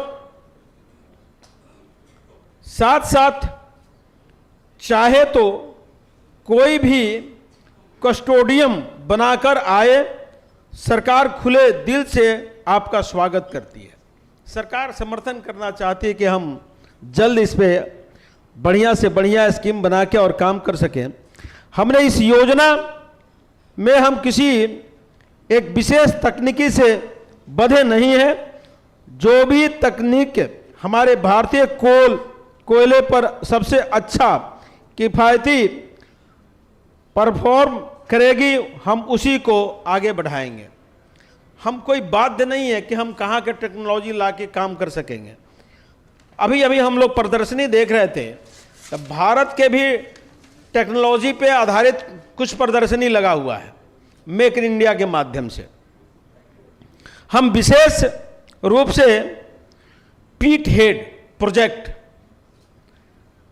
जहां हम कोयला का उत्पादन करते हैं, अगर वही हम गैसिफिकेशन करें तो प्रदूषण पर भी कंट्रोल पा सकते हैं। इसके लिए सरकार भी काफी प्रयास कर रही है। हम सब लोगों को प्रयास करना चाहिए, क्योंकि किसी भी योजना में ट्रांसपोर्टिंग खर्चा अधिक लग जाता है और साथ साथ प्रदूषण भी होता है।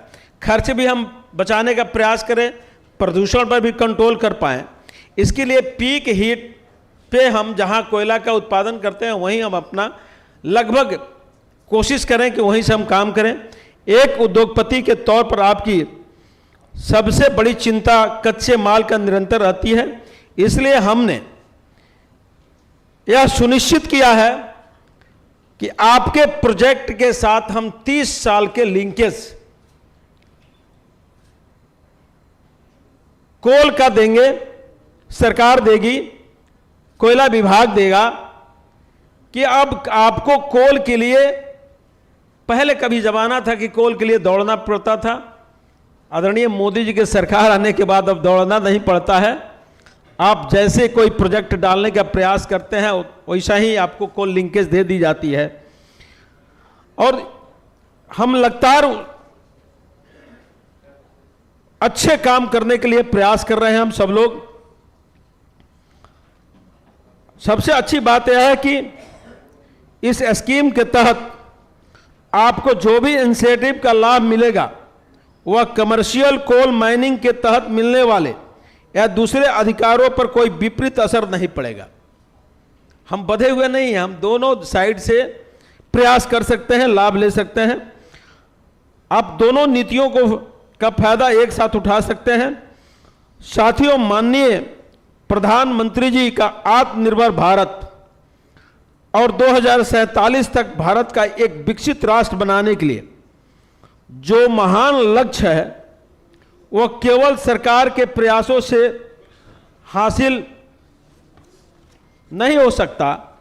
इसके लिए हम सभी को मजबूती से इकोसिस्टम बनाना होगा, जहां सरकार, नीतियों और अपनी उद्योगपतियों के साथ मिलकर काम करें। अंत में मैं आप सभी को विशेष आग्रह करता हूं कि आप आगे आएं और पूरे उत्साह के साथ इस योजना में पार्टिसिपेट करें। आइए मिलकर रोड शो को सफल बनाएं, भारत को ऊर्जा के क्षेत्र में नई ऊंचाई पर ले जाएं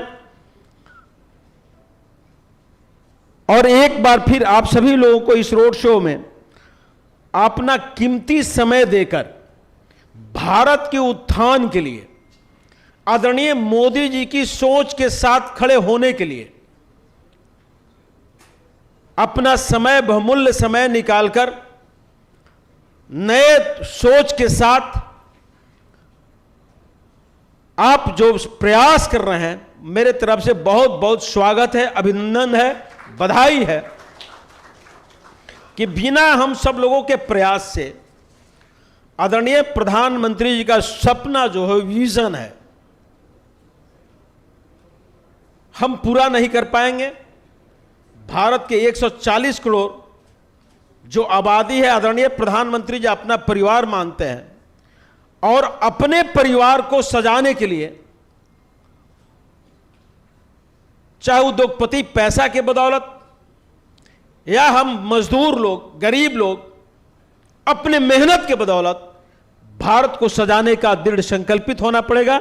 इसी शब्दों के साथ बहुत बहुत बधाई, बहुत बहुत धन्यवाद।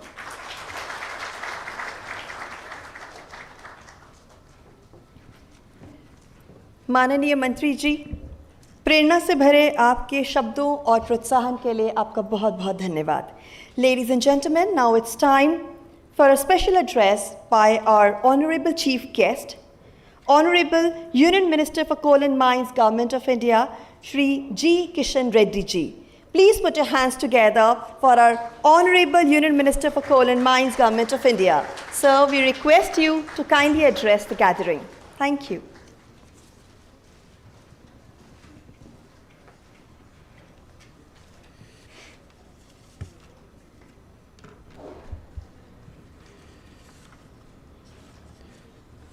भारत सरकार के कोयला मंत्रालय के सेक्रेटरी श्री विक्रम देवदत्त जी और मेरा साथी मंत्री कोल एंड माइन के श्री सतीश चंद्र दुबे जी और सनोज कुमार झा जी, साई राम जी और इंडस्ट्रीज के सभी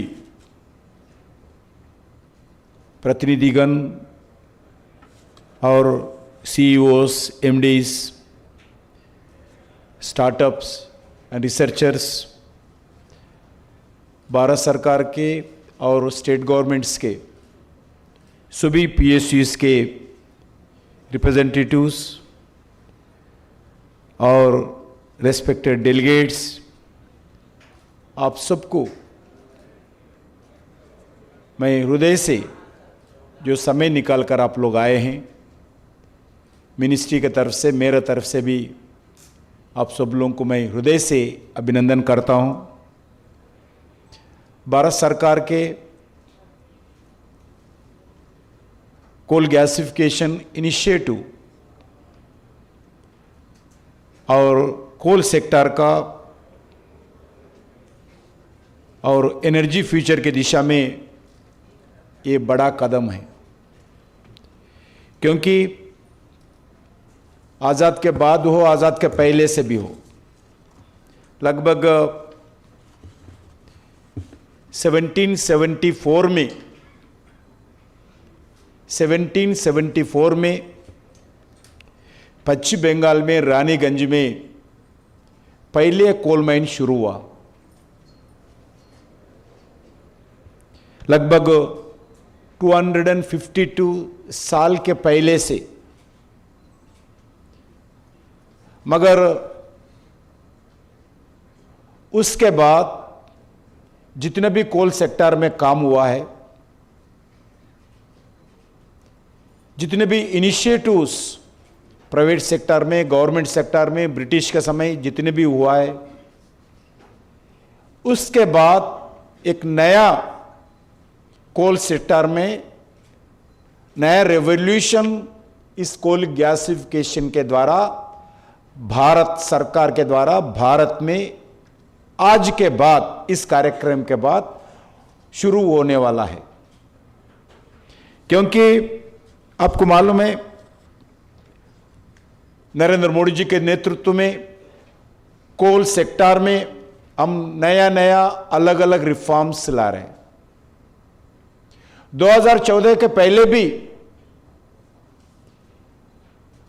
कोल सेक्टर के बारे में फ्रंट पेज न्यूज होता था, ब्रेकिंग न्यूज होता था, हेडलाइंस न्यूज होता था, मगर वो न्यूज नेगेटिव न्यूज होता था।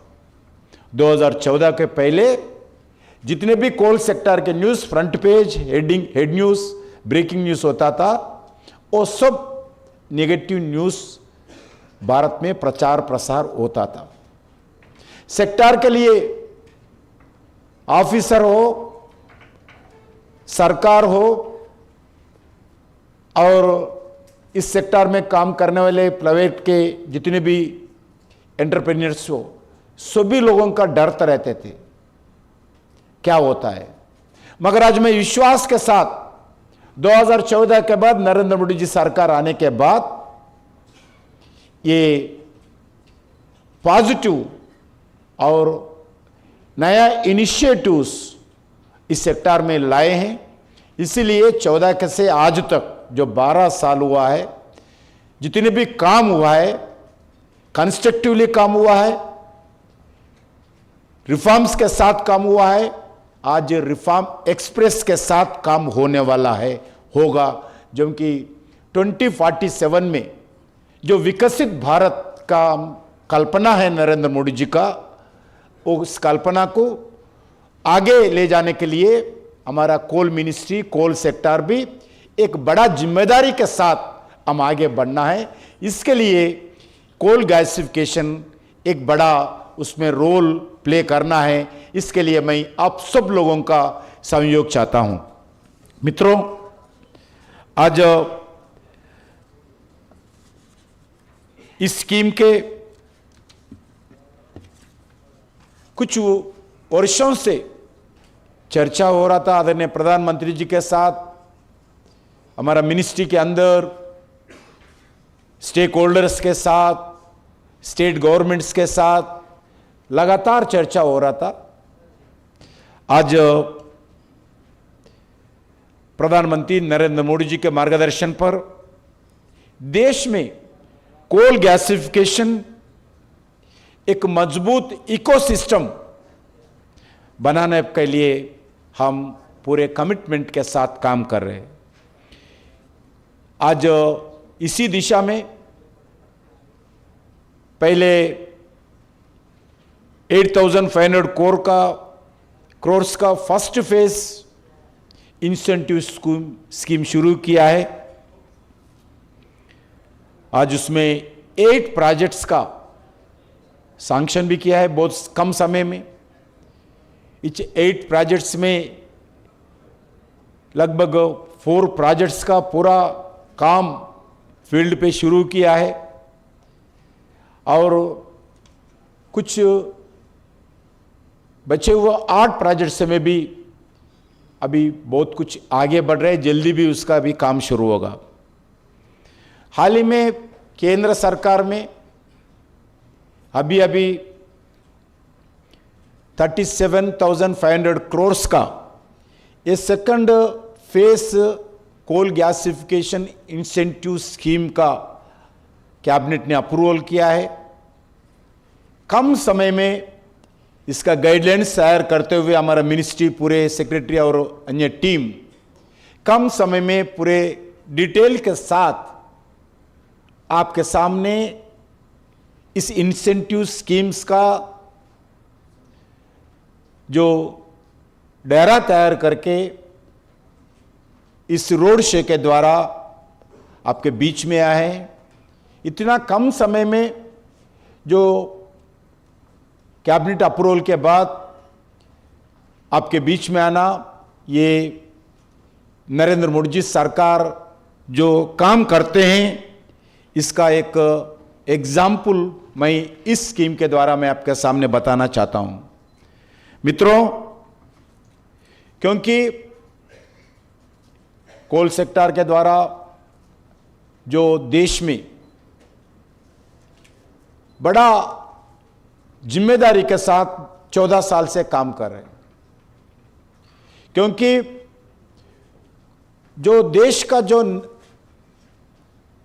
नीड ऑफ द आवर है उसके लिए कोल मिनिस्ट्री भारत सरकार मोदी जी के नेतृत्व में बहुत बार चर्चा करते हैं, क्योंकि हमारे पास रिजर्व्स है भारत में। कोल रिजर्व्स बहुत लगभग कोल लिग्नाइट हो, कोल हो, देखने के बाद लगभग 450 बिलियन टन्स का रिजर्व्स भारत में है। 450 से ज्यादा आने वाले 60-70 साल के लिए भी कोल हमारा पास है। इसको पूरा उपयोग देश के विकास के लिए, देश का जनता को रोजगार देने के लिए इस कोल को पूरा उपयोग करना है। इसके कारण आज भारत जितना आज कोल प्रोडक्शन करते हैं दुनिया में Bharat second largest coal producer है और सेकंड लार्जेस्ट कोल कंज्यूमर भी आज दुनिया में भारत है। फिफ्थ लार्जेस्ट जैसा बताया, फिफ्थ लार्जेस्ट रिजर्व्स भी है। हमारा कोल इंडिया, हमारे चेयरमैन बैठे हैं, हमारे अधिकारी बैठे हैं, कोल इंडिया दुनिया के लार्जेस्ट कोल कंपनी है। मगर कोल गैसिफिकेशन में हम बहुत पीछे हैं। और पावर जनरेशन में अभी भी मोर देन 70% थर्मल के द्वारा आज भारत में कोल जो पावर जनरेट करते हैं, इसके लिए हम गर्व के साथ कहते हैं कोल रिजर्व्स, कोल के द्वारा ही आज देश में पावर डोमेस्टिक हो, कमर्शियल हो, एग्रीकल्चर हो, इंडस्ट्रियलाइजेशन को हम देते हैं।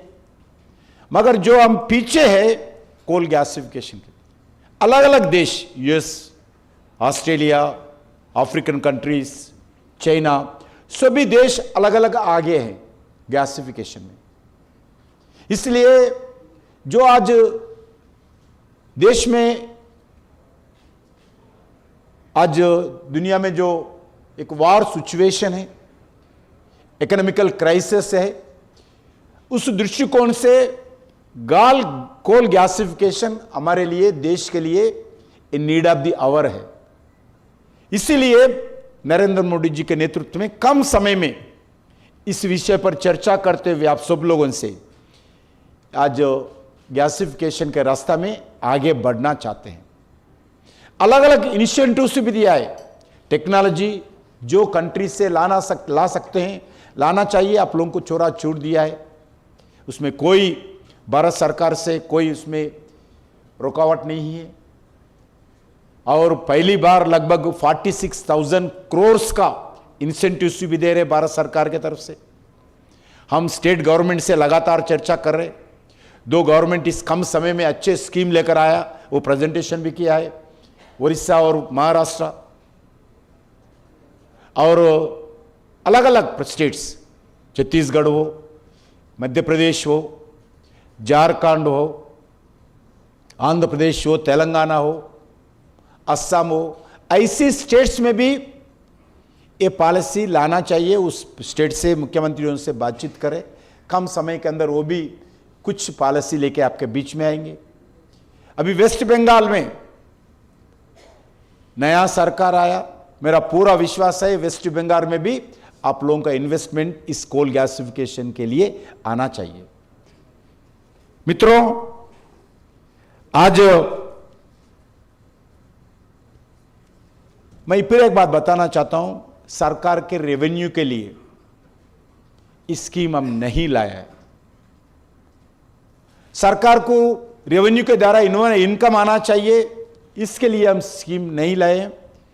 देश के लिए, देश के हित के लिए, देश के भविष्य के लिए हम ये स्कीम लाए हैं।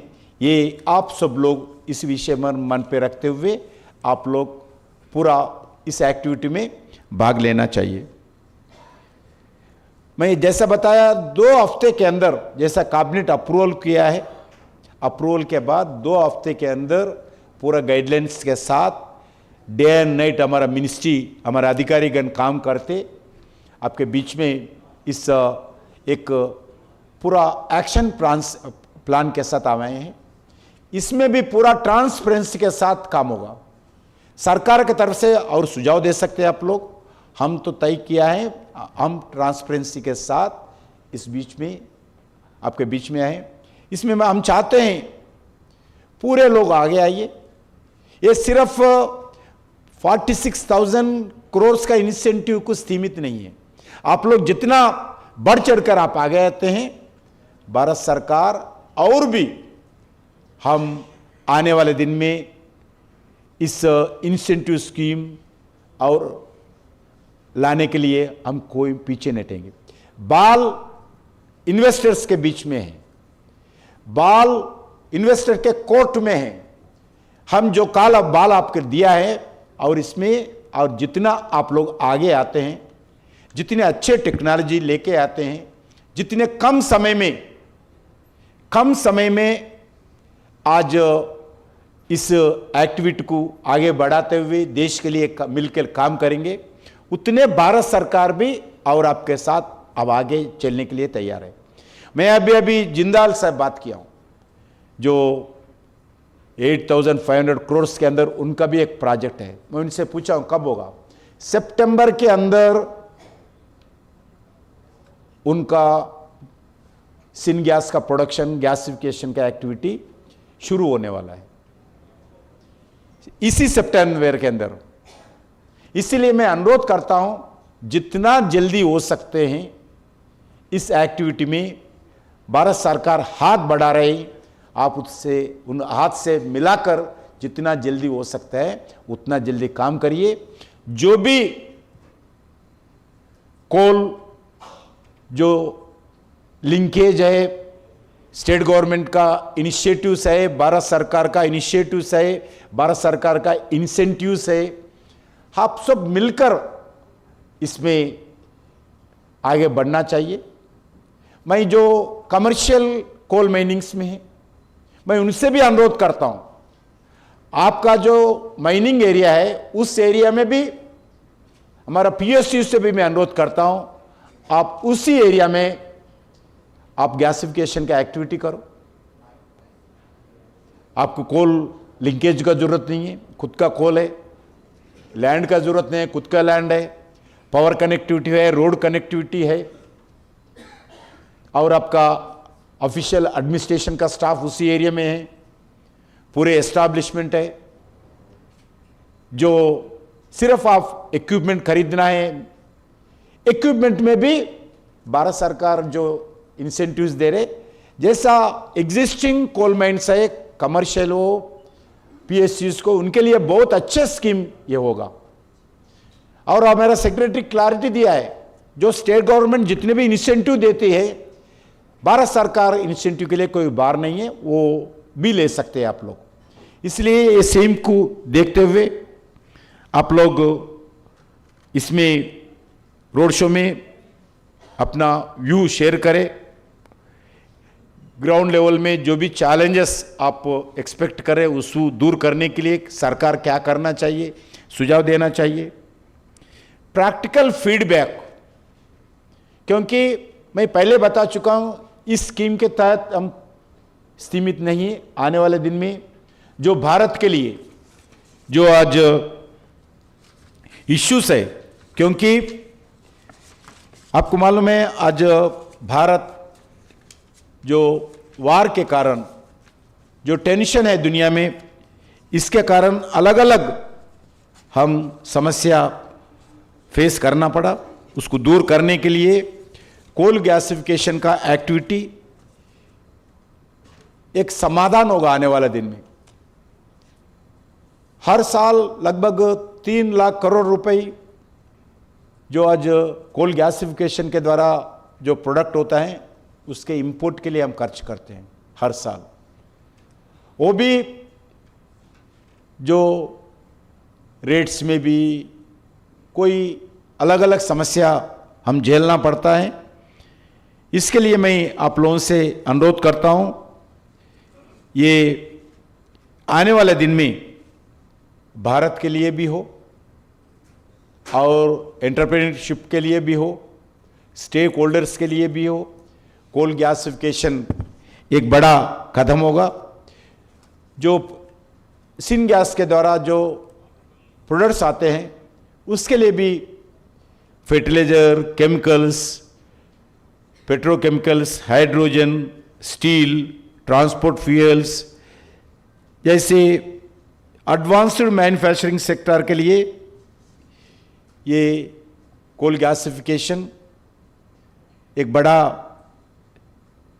विश्वास के साथ मिथनॉल, अमोनिया, फर्टिलाइजर, कई क्रिटिकल इंडस्ट्रियल केमिकल्स के लिए आज 90% से अधिक हम विदेशों से इंपोर्ट डिपेंडेंसी है। इस आवश्यक प्रोडक्ट्स को इंपोर्ट पर हर साल देश का बहुत बड़ा फॉरेन एक्सचेंज हम खर्च करते हैं। जियो पॉलिटिक्स टेंशन मैं अभी बता चुका हूं, वेस्ट एशिया में जो अस्थिरता है और ग्लोबल शिपिंग डिस्ट्रप्शंस है, इसके सीधा प्रभाव भारत की इंडस्ट्रियल सप्लाई चेन पर है। इंडस्ट्रियल सप्लाई चेन को देखते हुए, इस डिस्ट्रप्शंस को देखते हुए सप्लाई चेन को और फूड सिक्योरिटी को और मैन्युफैक्चरिंग कैपेसिटी को ये टेंशन बहुत प्रभावित करते हैं। इसलिए गैसिफिकेशन केवल एक एनर्जी का विषय नहीं है, भारत की strategic industrial self reliance, economic security और विकसित भारत के लिए जुड़ा हुआ है। इंपोर्ट डिपेंडेंसी से ग्लोबल ट्रेड शॉक्स और वॉर ब्लॉक्स, प्राइस हाइक्स, ऐसी अलग अलग इश्यूज में बड़ा मात्रा में फॉरेन एक्सचेंज का खर्च होता है। एक बहुत बड़ा प्रभाव हमारे देश पर आज हम फेस कर रही है। आदरणीय प्रधानमंत्री जी बार बार इस विषय पे बोल रही हैं, फॉरेन एक्सचेंज जितने भी हम खर्च करते हैं उसको कम करना चाहिए, इंडियन रूपी उसको मजबूत करना है। कोल गैसिफिकेशन इस वर्नेबिलिटी को कम कर सकता है। इसके लिए हम प्लान करना चाहिए। मैं इससे ज़्यादा ना बताते हुए मित्रों, आज दो स्टेट से हम बातचीत किया है, उनका एक्शन प्लान आपके सामने है और मैं पूरा विश्वास करता हूं सभी स्टेट्स अपना अपना स्टेट्स के हित के लिए कोल गैसिफिकेशन से संबंधित वो भी इंसेंटिव के साथ आगे आएंगे। इस देखते हुए आप सब लोग इसमें चर्चा करिए आपस में और अच्छे इन्वेस्टमेंट्स के साथ जो भारत में कोल रिजर्व्स है, इस कोल रिजर्व्स को उपयोग करते हुए देश को एक मजबूत तरीके से हम पूरे कंट्रीब्यूशन करते हुए आगे आएंगे। और जो रिफॉर्म्स है, जो कोल सेक्टर में लगातार हम रिफॉर्म्स ला रहे, आगे भी लाएंगे। प्रधानमंत्री जी हर मीटिंग में जितने भी रिफॉर्म्स हम लाते हैं, आदरणीय प्रधानमंत्री कभी सेटिस्फैक्शन नहीं बताते और पूछते हैं। रिफॉर्म्स एक्सप्रेस के साथ सब मिनिस्ट्रीज आगे बढ़ना चाहिए, भारत सरकार आगे आना चाहिए। प्रधानमंत्री जी का इच्छा है जो आने वाले रिफॉर्म्स है 2047 भारत कैसा रहना चाहिए, 2047 तक भारत कैसे एक विकसित भारत कैसा बनना चाहिए, उसके लिए रिफॉर्म्स आना चाहिए। देश के गरीब है, देश के गांव है, उस एरिया में कैसा विकास हो, कैसा रोजगार बढ़े, कैसा हर व्यक्ति को हेल्थ सेक्टर में, एजुकेशन सेक्टर में फैसिलिटीज मिले, गरीबी कैसा दूर करे, दुनिया में जो विकसित देश है उनके देशों के सामने भारत एक सिर उठाकर कैसा खड़ा होना चाहिए, इसके लिए रिफॉर्म्स लाना चाहिए। वो मैन्युफैक्चरिंग सेक्टर हो, इंफ्रास्ट्रक्चर सेक्टर हो, एम्प्लॉयमेंट जनरेशन सेक्टर हो, सभी सेक्टर में हम आगे बढ़ना चाहिए। इसके लिए जो सभी मिनिस्ट्रीज काम कर रही है, इसलिए भारत का हर मिनिस्ट्री इसके लिए विकास के लिए काम कर रहे हैं। इसलिए कोल मिनिस्ट्री भी, माइनिंग मिनिस्ट्री भी इसमें मिलकर काम कर रही है। मैं आप सब लोगों से आह्वान करता हूं, इस कोल गैसिफिकेशन का जो आने वाले दिन में जो बड़ा रेवोल्यूशन भारत में आने वाला है, सिर्फ कोल के लिए नहीं है, भारत सरकार के लिए, ऑल ऑफ गवर्नमेंट के लिए, ऑल ऑफ गवर्नमेंट अप्रोच के लिए हम इस कोल गैसिफिकेशन उपयोग होगा। फर्टिलाइजर हो और फर्टिलाइजर के साथ पेट्रोलियम हो, केमिकल्स हो, जो हर सेक्टर के लिए गैसिफिकेशन एक बड़ा समाधान मिल सकता है। इसलिए वो समाधान देने में आप लोगों का रिस्पॉन्सिबिलिटी, आप लोगों का कंट्रीब्यूशन, आप लोगों का इन्वॉल्वमेंट, आप लोगों का इन्वेस्टमेंट बहुत बड़ा हमारा सिर्फ पीएससीज के द्वारा नहीं हो सकता है। आप सब लोग आना चाहिए।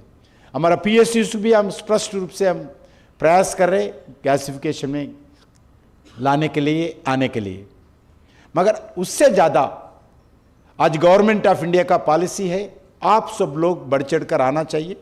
मैं इस शब्द के साथ मैं पूरा विश्वास है ये ईयर एंडिंग तक इसमें पूरे लोग काम शुरू करेंगे। इंफ्रास्ट्रक्चर बढ़ाने के लिए जो जितना जल्दी हो सकता है, जितना जल्दी इसमें काम करना चाहिए। हम तैयार है आपके साथ कदम से कदम मिलाकर आगे बढ़ने के लिए। इसलिए आप सब लोग भी जो भी आपको अभी तक आपका एक्टिविटी में करते होंगे उसको करते हुए ये नया सेक्टर, नया एक्टिविटी के साथ भी अब आगे बढ़ना चाहिए। मैं इस शब्द के साथ फिर एक बार आप सब लोगों को इस विषय पर मैं स्वागत करता हूं। जय Hind.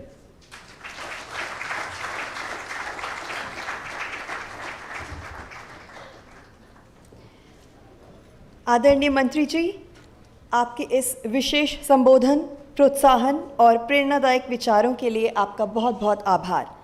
Ladies and gentlemen, now we are moving on towards our next session, which is our interactive session, and it's time to ask questions and get your doubts cleared. We humbly invite you all to do the same. So Q&A session के लिए अब हम आपसे questions invite करते हैं. Thank you so much. So, need not necessarily be questions. It could be a clarificatory remark, or it could be a comment or a suggestion. Anything. So my name is Pankaj Sarda from Sarda Energy and Minerals Limited. First of all, Minister Sir and आपकी complete team को बहुत बहुत बधाई। इतना बड़ा PLI scheme unveil किए हैं आज, एंड आशा रखते हैं कि जितने लोग इस इंडस्ट्री से जुड़े हैं या इस अपॉर्चुनिटी को देख रहे हैं वो बढ़ चढ़ के आएंगे इसमें। सर, मेरे दो सजेशंस या हैं जो हमको स्क्रीन में भी दिखाया। आपका परिचय करो। Pankaj Sarda from Sarda energy and minerals limited. Sir, तो एक क्वेश्चन है मेरा, एक सजेशन है कि 21-22 से जो ट्रांच ऑफ कोल ऑक्शंस हुए हैं सर माइंस के, तो उनको 50% रिबेट दिया जा रहा है, लेकिन जो पुराने ट्रेंचेस के कोल माइंस को था उसमें सिर्फ 20% रिबेट था। मेरा ये सजेशन है कि जो माइंस, जो फर्स्ट सेकंड थर्ड ट्रांच के माइंस जो खुल रही हैं, they have become more stable, क्योंकि कोई भी माइंस खुलती है तो 4-5 साल लग जाते हैं उसको स्टेबल होने में।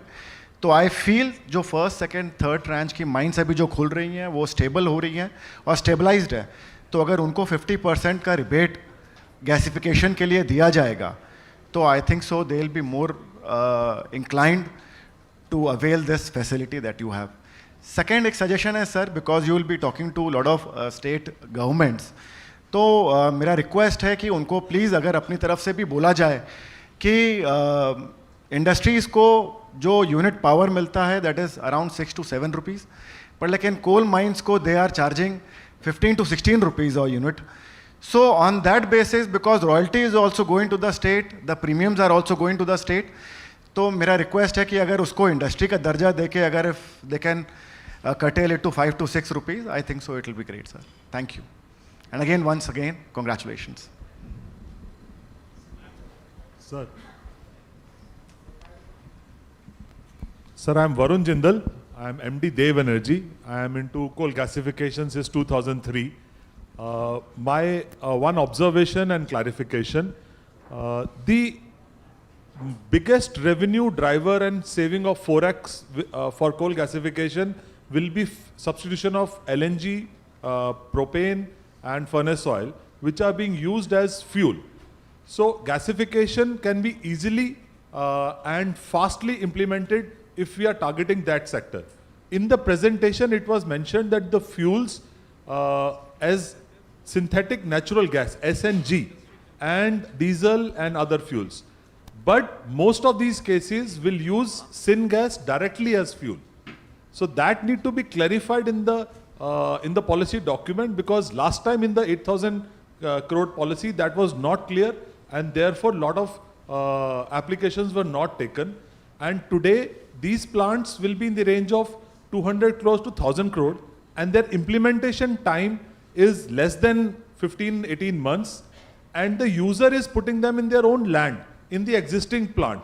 So they, I think, according to me, they will be the fastest implemented gasifiers under this policy, and the biggest gainers, because directly that guy is already buying LPG, LNG, propane, and so tile plants, alumina plants, which we have with nobody even representing here, because we have not focused on them.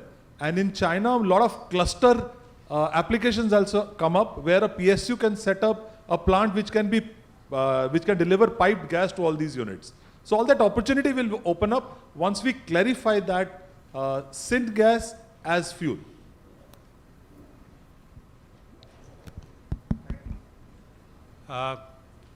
Sir, I am A.K. Walian. I represent the Coal Gasifiers Association of India. So a lot of members are present here, are our members. I think, sir, first of all, compliments. It's a wonderful initiative, and I specifically convey our compliments to Ministry of Coal for the speed with which they have come up, sir. This is remarkable. We are also very happy that many of our recommendations, suggestions have been incorporated even in the first incentive scheme as well. But I think, sir, there are three important points which I think are very important for any investor, and they would look at very closely. Number one, how do you calculate coal? How much coal is required for gasification? Gasification, the gasifier cannot function alone. It needs power, it needs oxygen, it needs purification, many things. Without that, gasification cannot function. So how do you, and all these things would require energy and coal. So calculation of nominated quantity of coal is very important. So far, we have not come out with the final process by the Ministry of Coal. Second is the offtake, sir. Even if 50% of the product offtake is assured for maybe 5 years, 7 years, that itself would be a great incentive for any investor, sir. So I think this is very important, equally important as the incentive scheme, sir. And sir, third is that this incentive scheme is very good. Last time also we had pointed out the disbursement process of the incentive is very important.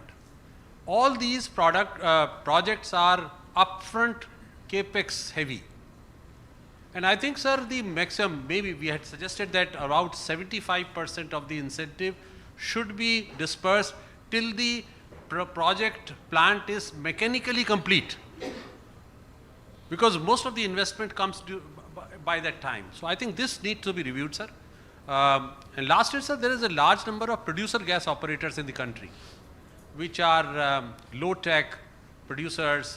They use very primitive kind of this thing, technology, and they are also polluting.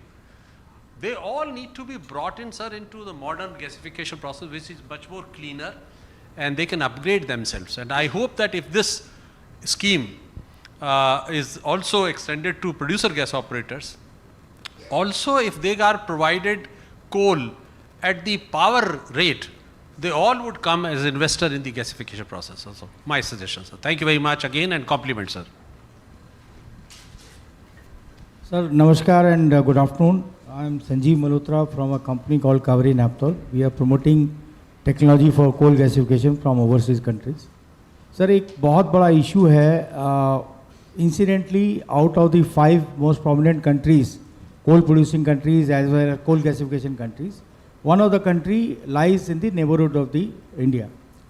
Issue ये है sir कि technology वहाँ advance है, उनके पास 30 से ज़्यादा coal gasification plant का experience है, तरह तरह के इनिशिएटिव हैं जो हमारे लिए वाकई इनोवेटिव है. लेकिन हम लोग हमारी मिनिस्ट्री ऑफ कॉमर्स की गाइडलाइंस हैं which is called DPIIT guidelines, उसके हिसाब से हमें उनके लिए एक अप्रूवल लेना होता है. बहुत एनकरेजिंग रिस्पांस है मिनिस्ट्री ऑफ कोल का पर्टिकुलरली इस अप्रूवल्स के लिए इनिशिएटिव लेने का, चेस करने का. बट सर बहुत बेहतर होगा ना सिर्फ कोल क्वालिफिकेशन, और भी जो टेक्नोलॉजीज़ हैं जो कोल से रिलेटेड हैं, जो इनोवेटिव हैं, नई चीज़ें हैं, पेस्ट फिल है, और उसके अलावा सर अभी नई टेक्नोलॉजी ड्राई वॉशिंग है सर. इसमें सर हम कुछ इनिशिएटिव ले सकें जहां हम DPIIT को सर एग्जाम्प्ट कर सकें या उसको हटा सकें सर. ये एक रिक्वेस्ट है सर इंडस्ट्री की तरफ से. Hello. Sir, I'm Sanjay from TKIL. Actually, we are 74 years in India in manufacturing, erection, commissioning, O&M, everything. We are recently, our management has taken decision to participate Coal India, all the gasification project. Suggestion is that being first in CGL project is coming in Bardhaman, there is one power in West Bengal is not a scarcity is there. But in the tender specification, some power we have to buy. Money is not the matter, investment not the matter. We are talking of the schedule. When we are coming in a technology, schedule is most important for the industry and for the country. Second thing is that in the particular tender, it has been given technology provider name has been provided. But a suggestion will be there, we are already making a partnership, no issues. But saying is that a technology partner, there may be a clause of Make in India policy from the technology partner concerned. If we are till after partnership, 70% of the supply we take from there, our Make in India policy of India government is defeated in the other way around. This is a suggestion, sir, for consideration. Thank you. Good afternoon, sir. Myself, Gigi Pal from Sham Metallics. So I have actually 2 clarification or suggestions. First one is that as this coal gasification incentive is being launched, is it, suppose if I use that syngas to produce downstream in the steel making, stainless steel and other thing, which contribute for the economic growth of country, does the incentive also extended up to the complex, all the cost from, the gasification to the steel making process or the downstream process? Or it is only limited to gasification process, so that is not clear. So I would like a request for that clarification. If it is not there, I will request the ministry to extend up to the wherever the product syngas is produced through gasification and whichever the final product is, because everything will be contributing for the economic growth of the country. My second is clarification may be required, an observation that in the while doing that transparent methodology of identifying the best bidder, one clause is there is the net worth. And there it has been told, there I don't find, or my observations, if a company is 2 lakh crore net worth versus a company with 20,000 crore net worth, and they are both putting a project of say around 30,000 crore of project worth. By virtue of the network percentage, the calculation that has been given, the company A, which has the 2 lakh crore net worth, will always be an advantageous positions to get the incentive than the company which is of 20,000 crore of worth of net worth. So there will not be a level playing field. So I'll request the ministry who has come up with such a wonderful policy to look into it. Thank you. Namaskar, मेरा नाम Vanessa Lacayo. I'm the co-founder of Nova Sensa, startup based in Delhi. So the ministry and the Niti Aayog have emphasized that the gasification has to be designed around the high ash Indian coal. So my question is on the feed preparation. So if the scheme will also focus on getting the quality feed from the Indian coal, since even Niti Aayog's report had done the subsidiaries, the percentage points varies from 25 to 30 percentage points on the coal. So in order to get these preparation for the feed, if we can focus on that as well. Thank you. Sir, good afternoon. Vineet Bakshi from Lanza Tech. So we have a technology, sir, from wherein we can use, we can actually bring in a CCUS to this coal gasification project, as it was showing in your presentation. And also at the same time, we can utilize the syngas to make ethanol, and then ethanol to jet fuel or diesel. But sir, in past few months, we have seen, sir, to take these projects to maturity, थोड़े कुछ challenges है जहाँ पे we require policy intervention. Sir, एक तो ये है कि जैसे let's say we can notify syngas as a feedstock to make ethanol. क्योंकि इसमें सर क्या होता है, प्रोजेक्ट डेवलपर के पास एक क्वेश्चन है कि इथेनॉल उससे बनेगी तो वो एक्सेप्ट होगी. But sir from ethanol from energy security point of view I think this is very good, जैसे आप लोगों ने दिखाया है. So this should be done. And second it further from ethanol we can also make आपका drop in fuel से jet fuel या diesel. So again from energy security point of view हम ये बना सकते हैं. एंड देन जो waste CO2 है सर, उसको यूज करके भी हम इथेनॉल बना सकते हैं एंड वी कैन मेक आपका सैप जेट फ्यूल. सो उसमें सर क्या है, एक क्वेश्चन आता है कि अगर एथेनॉल बनेगी तो कौन सा प्राइस लेंगे, या मानो कि जेट फ्यूल होगा तो प्राइस क्या होगा. तो थोड़ी उस पर क्लैरिटी या थोड़ा सपोर्ट. एंड ये सर बाहर के देशों में कैसे हो रहा है सर, जैसे बाहर की कंट्रीज में सर एक सब मैंडेट दिया जाता है, इसको बोलते हैं सर PTL की पावर टू लिक्विड. तो वहाँ सब मैंडेट दिया है कि आप जो भी फ्यूल बनाओगे इतना प्रतिशत आप you make from waste CO2 gas और something. And also they have given a by out pride. वो क्या होता है सर, जो प्रोजेक्ट डेवलपर को थोड़ा एश्योरेंस देता है कि yes this can be done and this should be done. Thank you. Good afternoon. Thank you for the amazing policy. We are developing a 5 million ton per annum pithead coal gasification project in Chankargarh district of Chhattisgarh. Chhattisgarh has been very supportive of our project, but there is no formal policy regarding gasification incentives available in the state. Would it be possible for the ministry to also facilitate such discussions, because gasification projects are very high capex, so such incentives from state would help support our project better. Thank you. So good afternoon, sir. I'll continue also from SM Group. A couple of things are where we'll be requesting ministry's facilitation and support. One is SNG, which is being produced. The biggest challenge is going to be a movement of SNG. For example, from our side, the nearest GAIL grid pipeline will be about 260 kilometers. So those coal mines where we are going to put up the gasification plant at the pit head, the movement of SNG is going to be a challenge. There will be requiring the support of ministry. And second, sir, huge CO2 is going to be captured. Just like our wind energy or solar energy, the storage of CO2 is going to be again a challenge. Of course, we will be eventually converting it to different commercial products and selling it. But storage is going to be one area where we will be requiring the support, sir.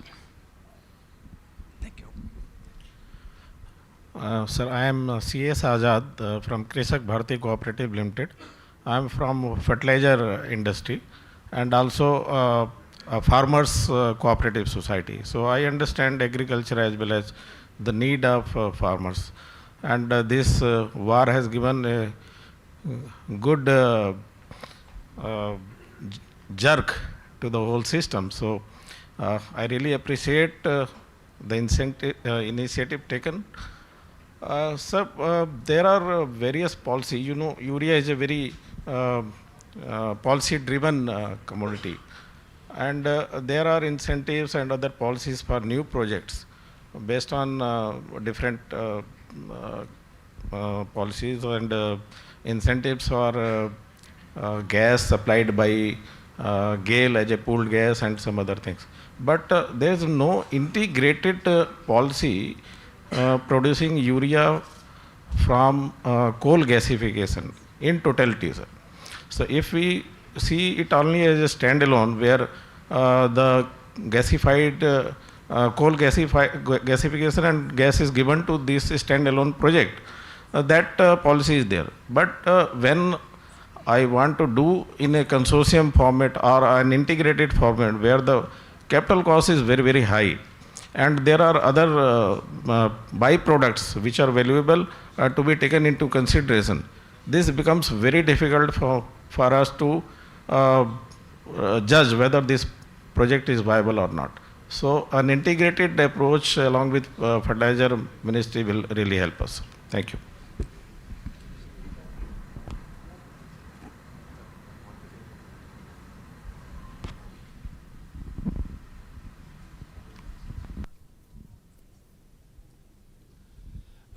Good afternoon, sir. My name is Naveen Elad from Jindal Steel Limited, sir. Sir, one suggestion on the proposed coal gasification, carbon capture utilization and storage (CCUS) policy that is going to be announced.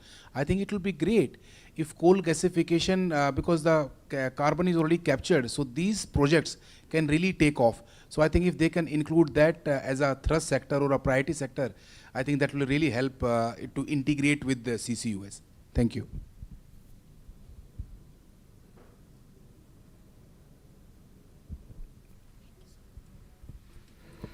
So we have taken note of the comments and then the specific queries which have been raised. I request Additional Secretary to respond to as many as he can, and if any of us need to add on, we'll do that. Thank you, sir.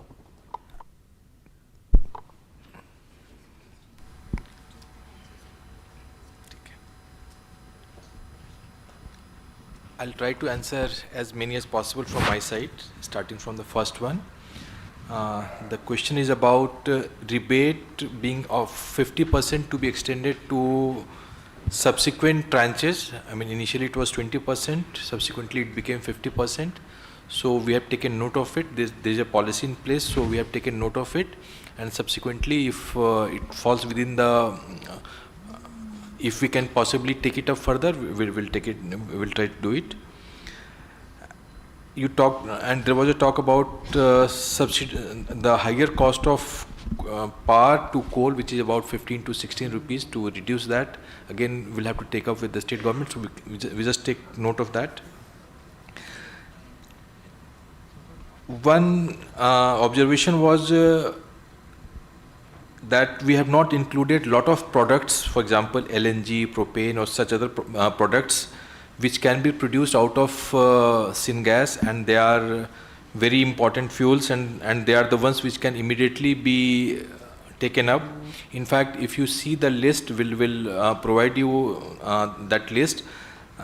That list doesn't say that they are the only products which are included. In fact, we are saying that each and every product from syngas and any other product which is a derivative of syngas, not that syngas is used to make that product, but which is a derivative, chemical derivative, which comes up through a chemical reaction of syngas, they are all included. So it would include propane, LNG, or for that matter any other chemical which gets produced out of this.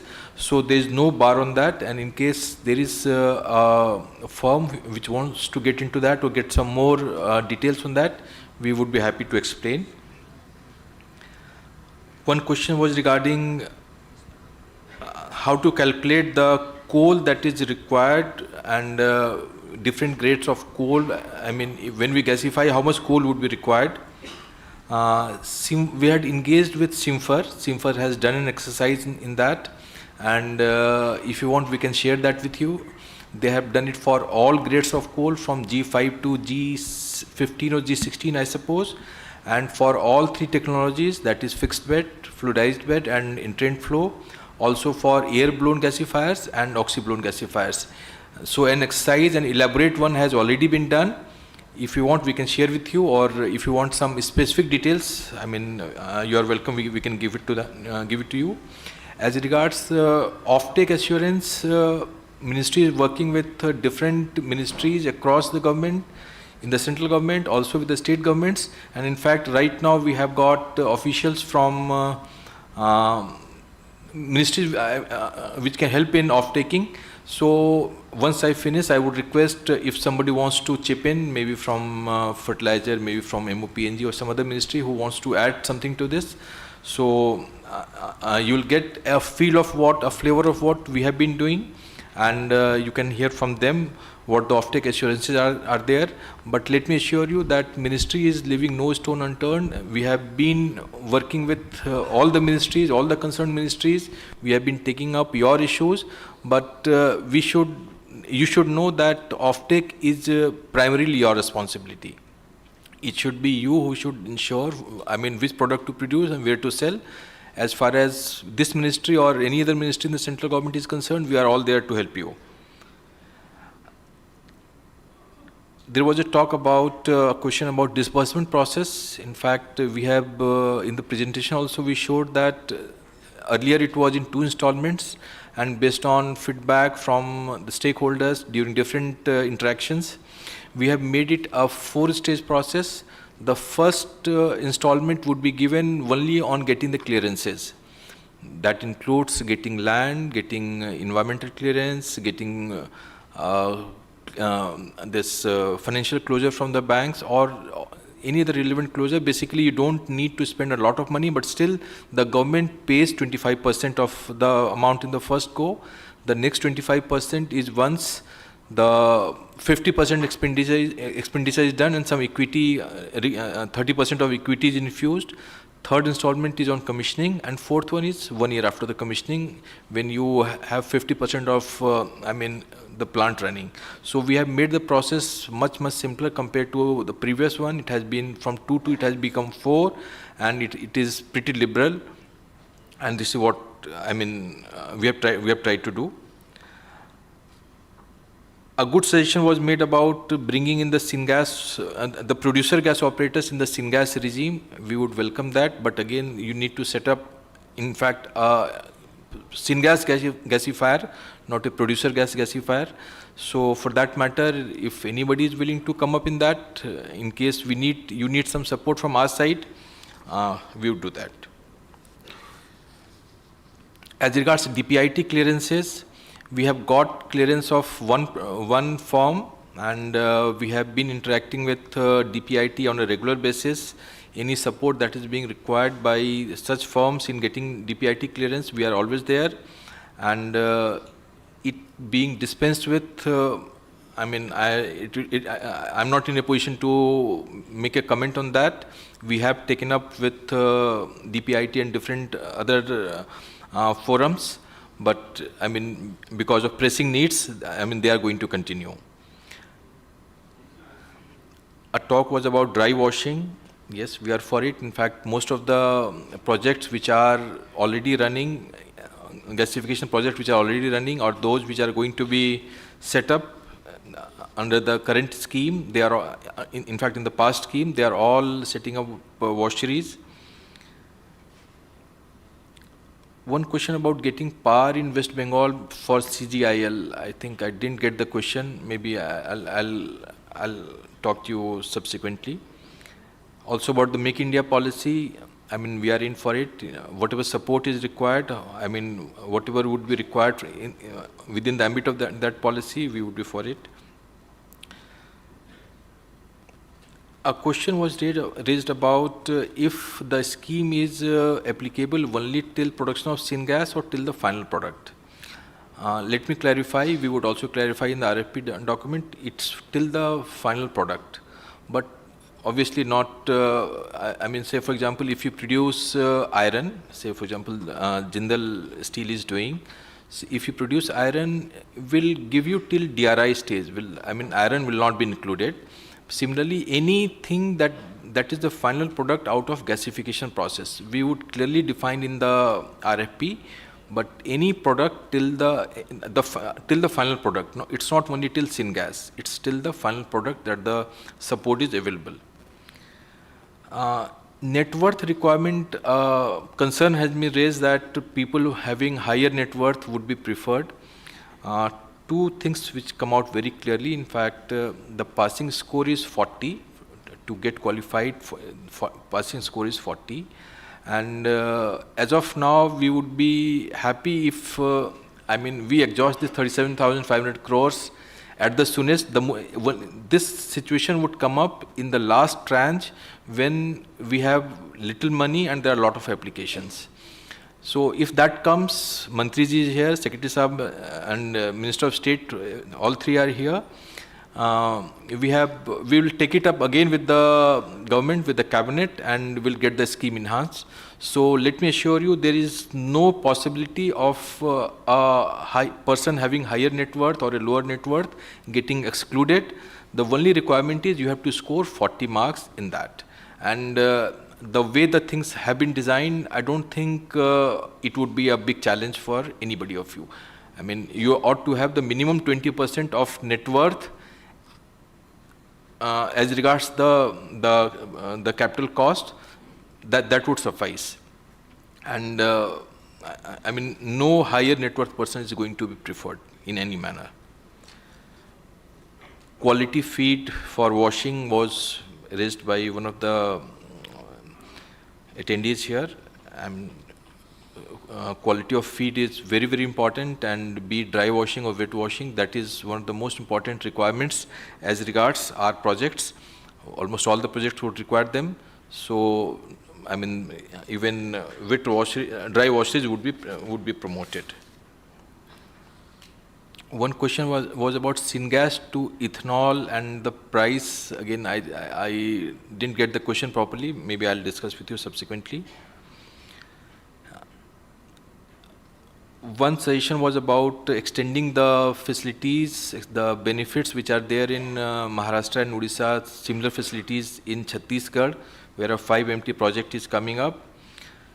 In fact, at the level of Honorable Minister, at the level of Secretary, we have taken up with almost all the coal-bearing states, and we have written to them. We have been regularly following up with them, and we expect some policy change would also come up in Chhattisgarh. We'll take it up once again, and at the highest level in the government there. Supply of SNG in the grid, the officials from MOPNG are here. Maybe they would throw more light. The challenge in storing CO2 that is going to be produced, yes, there would be a challenge, but as Secretary Sir told right in the beginning, we have got a scheme of a Ministry of Power which is supporting this. Hopefully you would be able to make use of that, and we have taken it up with Ministry of Power that coal gasification should be included in that, and we expect a positive outcome of that. One question was about integrated policy to produce urea from gasification. I would request an official from Ministry of Fertilizer who is here to make a comment on that. And I already covered Jindal's case of coal gasification CCUS. Two questions I missed out. Maybe I'll discuss with you subsequently on this. Thank you, Sanoj. Just a couple of quick comments I would like to just add on and amplify what Additional Secretary has done in his response to various queries. One is that the list of products which was there in the first scheme and which we will share with you, which are part of the second scheme, are only illustrative. They are not exhaustive. So therefore, any derivative of syngas through the process of gasification is eligible. So as I mentioned to you in my earlier remarks when I intervened, that the core principle of the scheme was flexibility. So therefore, we want to give you the flexibility to go in for any downstream product or a combination of downstream products based on your assessment of what the market wants and what the market requirement is. Linked to that is the question of guaranteed offtake, which was raised by the Coal Gasifiers Association representative. Now, we believe that this scheme is a catalyst and an anchor for industry to find its own feet. But because the amount of capital investment involved in any project relating to gasification is humongous, the technology is complex, and our coal has complex characteristics. Because of these, the push is initially coming from the government. But I would believe that any serious player would do his own due diligence, the market surveys, and the appetite of what is actually required in the market. I personally believe that offtake guarantee will not be such a big issue because I think the market will find its own feet in terms of supply and demand. But regardless of that, let me also update you on that we have had preliminary rounds of discussions with our stakeholder ministries in Government of India on what could be the probable products where offtake guarantees can be kind of explored or looked at by those ministries. Some of those ministries are here. After I finish, I will request the ministry representatives to kind of update us on what the thinking is and where we are at this moment. In terms of reform, we believe, and Honorable Prime Minister has always said that, and Mantri ji bhi ye cheez कहते हैं कि कोयला मंत्रालय और भारत सरकार के बाकी संबंधित मंत्रालय की सोच जो है गैसिफिकेशन पे, उसमें बहुत कॉन्ग्रुएंस है. In fact when this whole process of devising the framework of the scheme was going on, we found that even Department of Expenditure, which is always supposed to be very conservative and very not very forthcoming in terms of ready approval of schemes, were more than kind of willing to engage with our thought process, because we actually quantified the benefits which would accrue to the nation as a whole and the economy going forward. And कभी-कभी जब projects on scale नहीं होते हैं तो एक apprehension होता है कि पता नहीं ये सक्सेसफुल होगा कि नहीं होगा. जैसे I think one representative here had mentioned that what about high ash content and things like that. So as Sanoj mentioned, washing will always be an integral component of any gasification project, and that substantially brings down the ash content. And world over, I think all of you would in any case be aware that different technologies by different technology providers have kind of gasified coal up to 27% ash content or thereabouts. State governments के साथ जो engagement है, it is very, very proactive from our side. In fact, we believe Chhattisgarh is already on the drawing board and at an advanced stage in kind of delineating the contours of an incentive scheme for Chhattisgarh. Madhya Pradesh also we have taken up, and Honorable Minister has also been speaking to both these states as well as Andhra Pradesh also. So we believe that the policy thought behind the central government's push that the states should also enter into healthy competition to attract investment. So that is where the question of power tariff reduction, other exemptions, other things will always lead to a healthy competition. And I think Maharashtra has just last week announced a huge shelf of investment proposals which have been approved.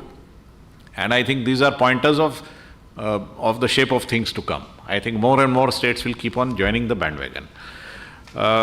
In terms of how we structure the financial incentive scheme for the release of monies and the obligations or the conditions precedent by the various project proponents, as you were aware that in the first scheme there were only 2 installments, 50% each, and those were also kind of structured based on our understanding at that point of time. We also learnt as we went along the way, and your feedback was very valuable.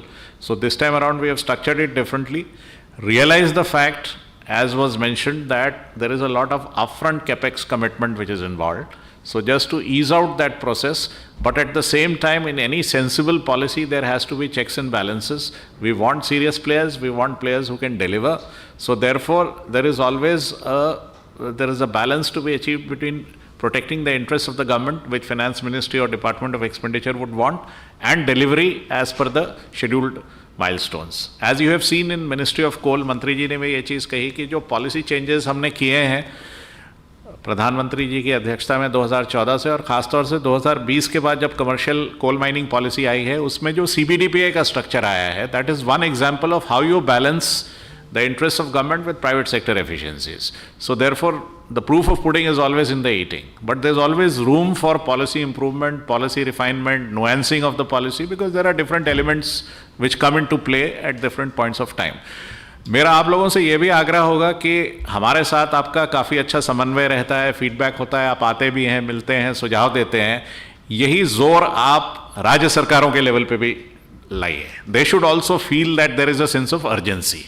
That sense of urgency should percolate down to those levels, because ultimately a lot of things get done on the ground at the level of the districts. And as was mentioned by the representative of Government of Odisha, I think that's a very good initiative that they've attached young professionals who look at how industry clearances and all are happening at the district level. So that is important, but as I mentioned, that we are working to a plan and we are working to a purpose. And when we work to a plan and work to a purpose, we work to very strict timelines. At least I personally believe, and मंत्री जी हमेशा ये कहते हैं कि भाई चीज़ों को linger मत करिए, आप जो है स्पीड मूव करिए, और उनके दिशा निर्देश के अनुसार और उनके गाइडेंस में हम ये चीज़ पैरेलली करते रहते हैं. So I am very happy to inform you that while we were planning this roadshow within just 2 weeks of the cabinet approval, we have also been working on the draft RFP.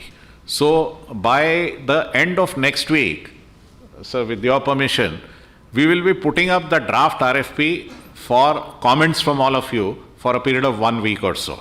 So I believe, because RFP हमने अपनी समझ से बनाया है, काफ़ी चीज़ें आप लोगों के सुझाव पहले जो आए थे उसके आधार पे बनाया है, लेकिन फिर भी we feel we should be doubly sure. So we should be putting the draft RFP out by end of next week. And please very professionally and very diligently 1 हफ्ते के अंदर, क्योंकि अगर सरकार जो है वो समय निर्धारित सीमा के अनुसार काम कर रही है, तो आपका भी उतना ही दायित्व है कि आप भी उतनी एफिशिएंसी और प्रोफेशनलिज्म से काम करें. 1 हफ्ते में अगर आप हमें कमेंट्स दे देंगे, then by the time the 2 subsequent road shows in Hyderabad and Mumbai, which are being planned in the first fortnight of June, they get over, we'll be good to go with the final RFP, and the scheme can actually get off the ground very quickly by end of June or first week of July. Thank you.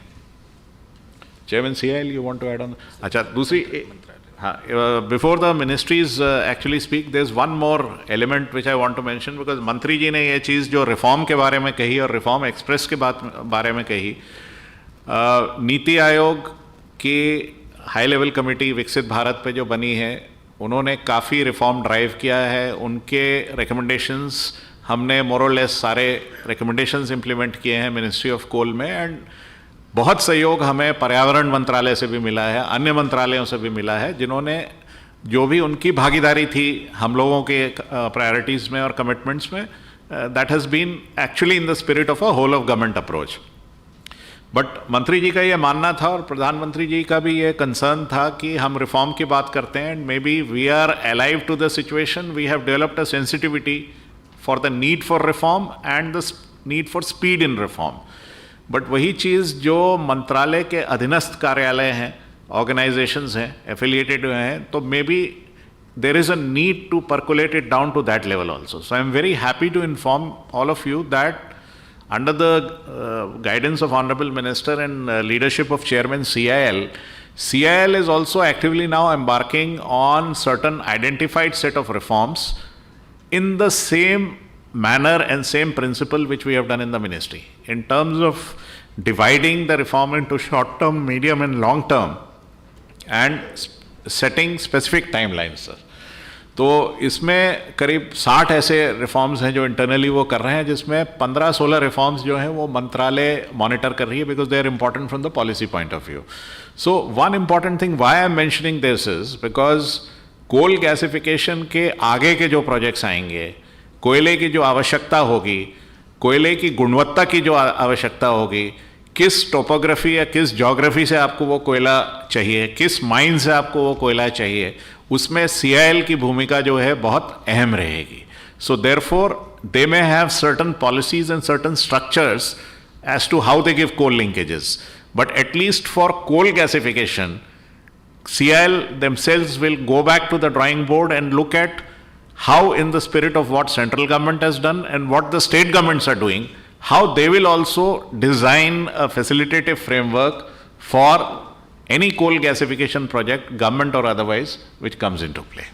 Thank you. Now we request the ministry representatives who are here from Government of India, please introduce yourself, and if you have any comments to make and share updates with the audience, please do so.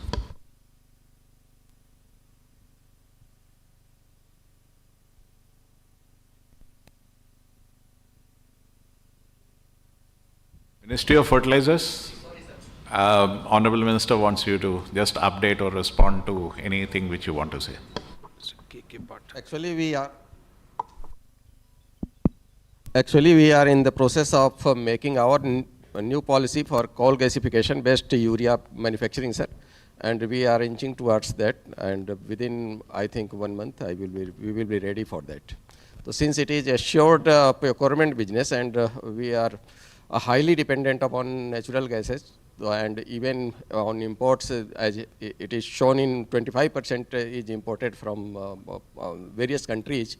So that will be much more beneficial for us in point of self-reliance as well as the foreign exchequer, sir. So इसमें basically Ministry of Fertilizer has been working on the new urea policy, as I understand, for some time, and triggered with a sense of urgency because of the situation. And इसमें Ministry of Coal की तरफ से ये inputs दिए गए कि coal gasification to urea should also be included specifically in the new urea policy, जो अभी इन्होंने बताया कि it is at a very advanced stage, so it should be through in a month's time.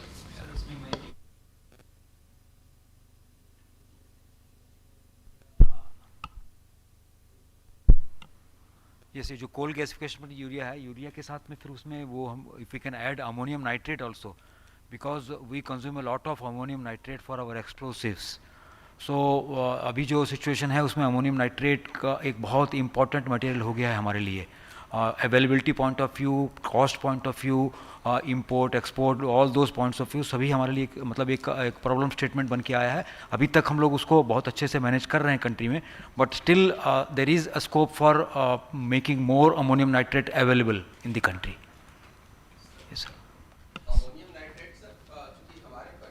Correct. We agree. उसकी ज़रूरत एक limited सीमा तक ही रहेगी. अन्य सारी चीज़ों के लिए हमारी पॉलिसी है सब्सिडाइज्ड की, तो हम सब्सिडाइज्ड केमिकल एंड फर्टिलाइजर तक अपने कन्फाइंड करते हैं, but we will support on other ways, sir. Department of chemicals, petrochemicals.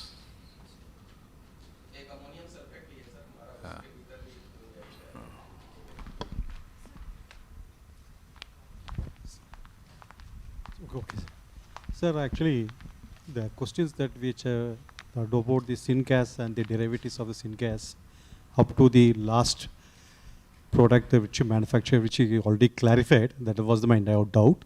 Since you have already clarified, thank you, sir.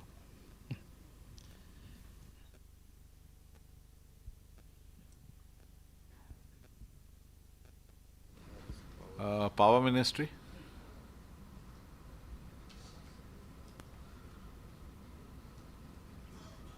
Ministry of Power. MOPNG.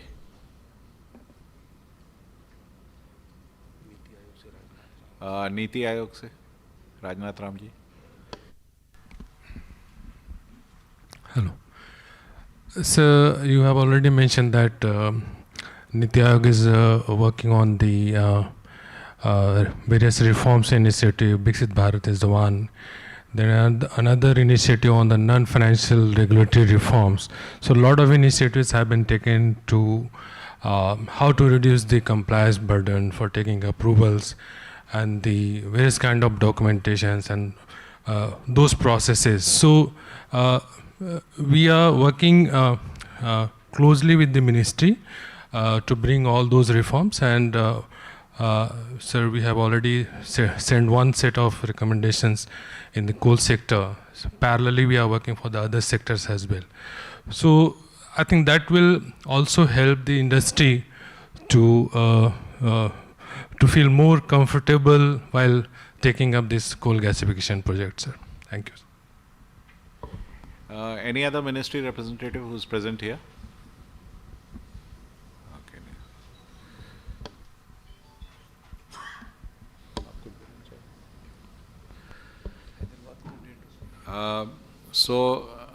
Thank you everybody. As I mentioned in the beginning, you have made time out on a holiday to be here, and I think it has been a very, very pointed, engaging and a fruitful exchange, because we never intended it to be a one-way communication. I'm glad the questions that have been asked, most of them have been kind of elaborated upon by us and satisfactorily answered. And in case further details are required, I think the criteria for how much coal will be used for syngas and all, We were working on all this parallelly with Simfer. So I think with a lot of inputs from the current ongoing Jindal project, which was already operational, we got a lot of feedback. There were technical studies. So as Sanoj mentioned, for all grades of coal from G5 to G15, the norms have been kind of fixed by Simfer. We would be very glad to share it with you. The next roadshow would be in Hyderabad on 11th of June.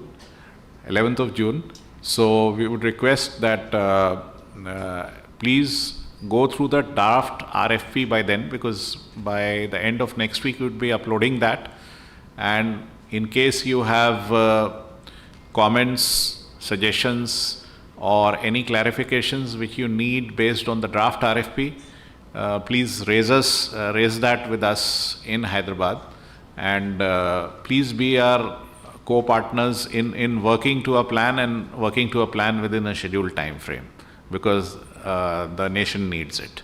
Thank you very much for your time, and now we can have the vote of thanks.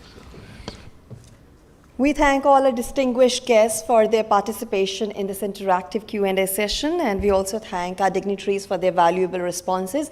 Ladies and gentlemen, please put your hands together for this wonderful interactive session. Thank you so much all.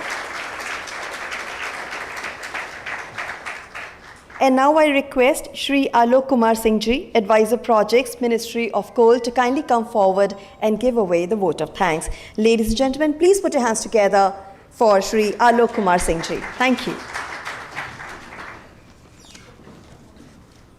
Good afternoon, sir. It is my privilege and honor to propose the vote of thanks on behalf of Ministry of Coal.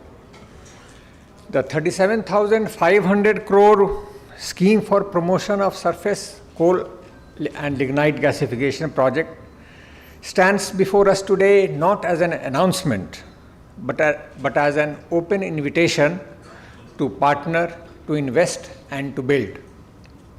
I express my deep gratitude to Honorable Union Minister of Coal and Mines for his insightful address, his dynamic leadership and continued focus on energy security, Atmanirbharta and sustainable development continue to provide strong direction to Ministry's initiative.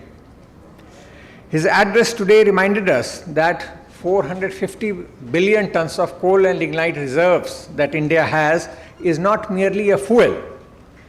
They are instrument for national self-reliance. I also express my sincere gratitude to Honorable Union Minister of State for Coal and Mines for his valuable presence and his insightful address highlighting the importance of coal gasification in promoting domestic manufacturing, employment generation, and regional economic development. I would like to place on record my sincere gratitude and appreciation for Secretary Coal. As Secretary Sir rightly said, this 37,500 crore scheme is not a subsidy, but a carefully calibrated strategic investment to de-risk early movers and catalyze the growth of a transformative domestic industry.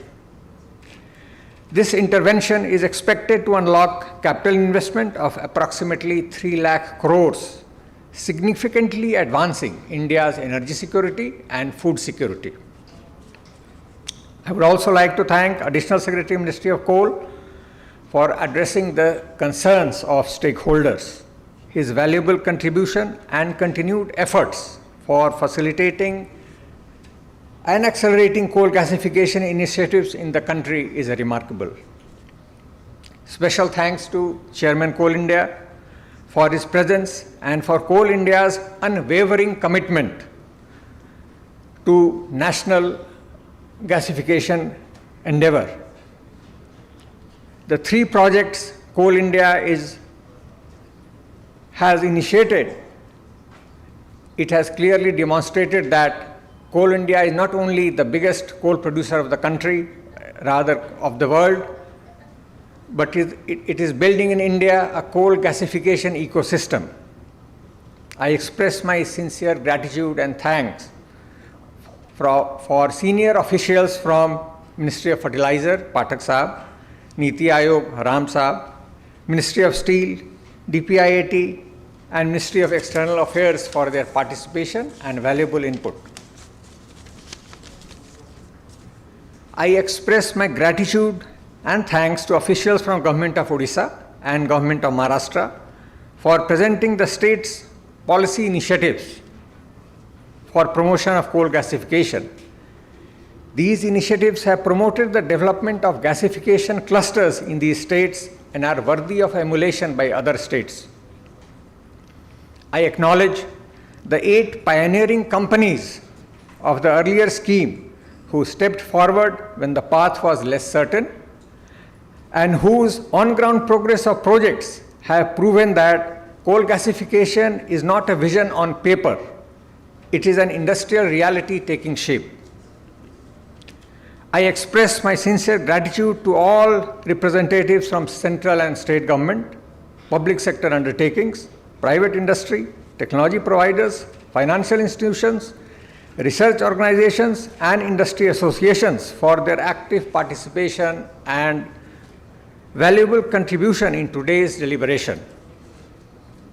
Last but not the least, I would also like to acknowledge and thank all officers of Ministry of Coal for their dedicated effort in organizing this roadshow and for their continued commitment in strengthening, modernizing, and reforming the coal sector.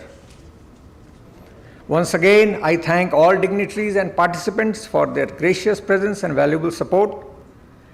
Every million ton of coal gasified is a million ton less of foreign exchange leaving our shores. Every bag of urea made from Indian coal is a promise kept to our farmers. Every ton of steel smelted from DRI derived from Indian syngas is a building block of a self-reliant India.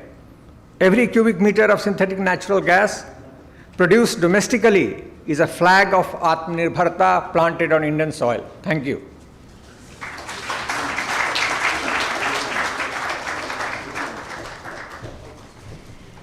Thank you so much, sir. And once again, we thank all our dignitaries, esteemed guests, and all the stakeholders for their valuable time and contribution to Roadshow to promote surface coal and lignite gasification, an event organized by Ministry of Coal, Government of India. We now humbly invite you to kindly join us for networking lunch. Thank you so much. It's being served outside this conference area. Thank you. Thank you once again to all the dignitaries here. We can, so to have a group photograph, please. Thank you.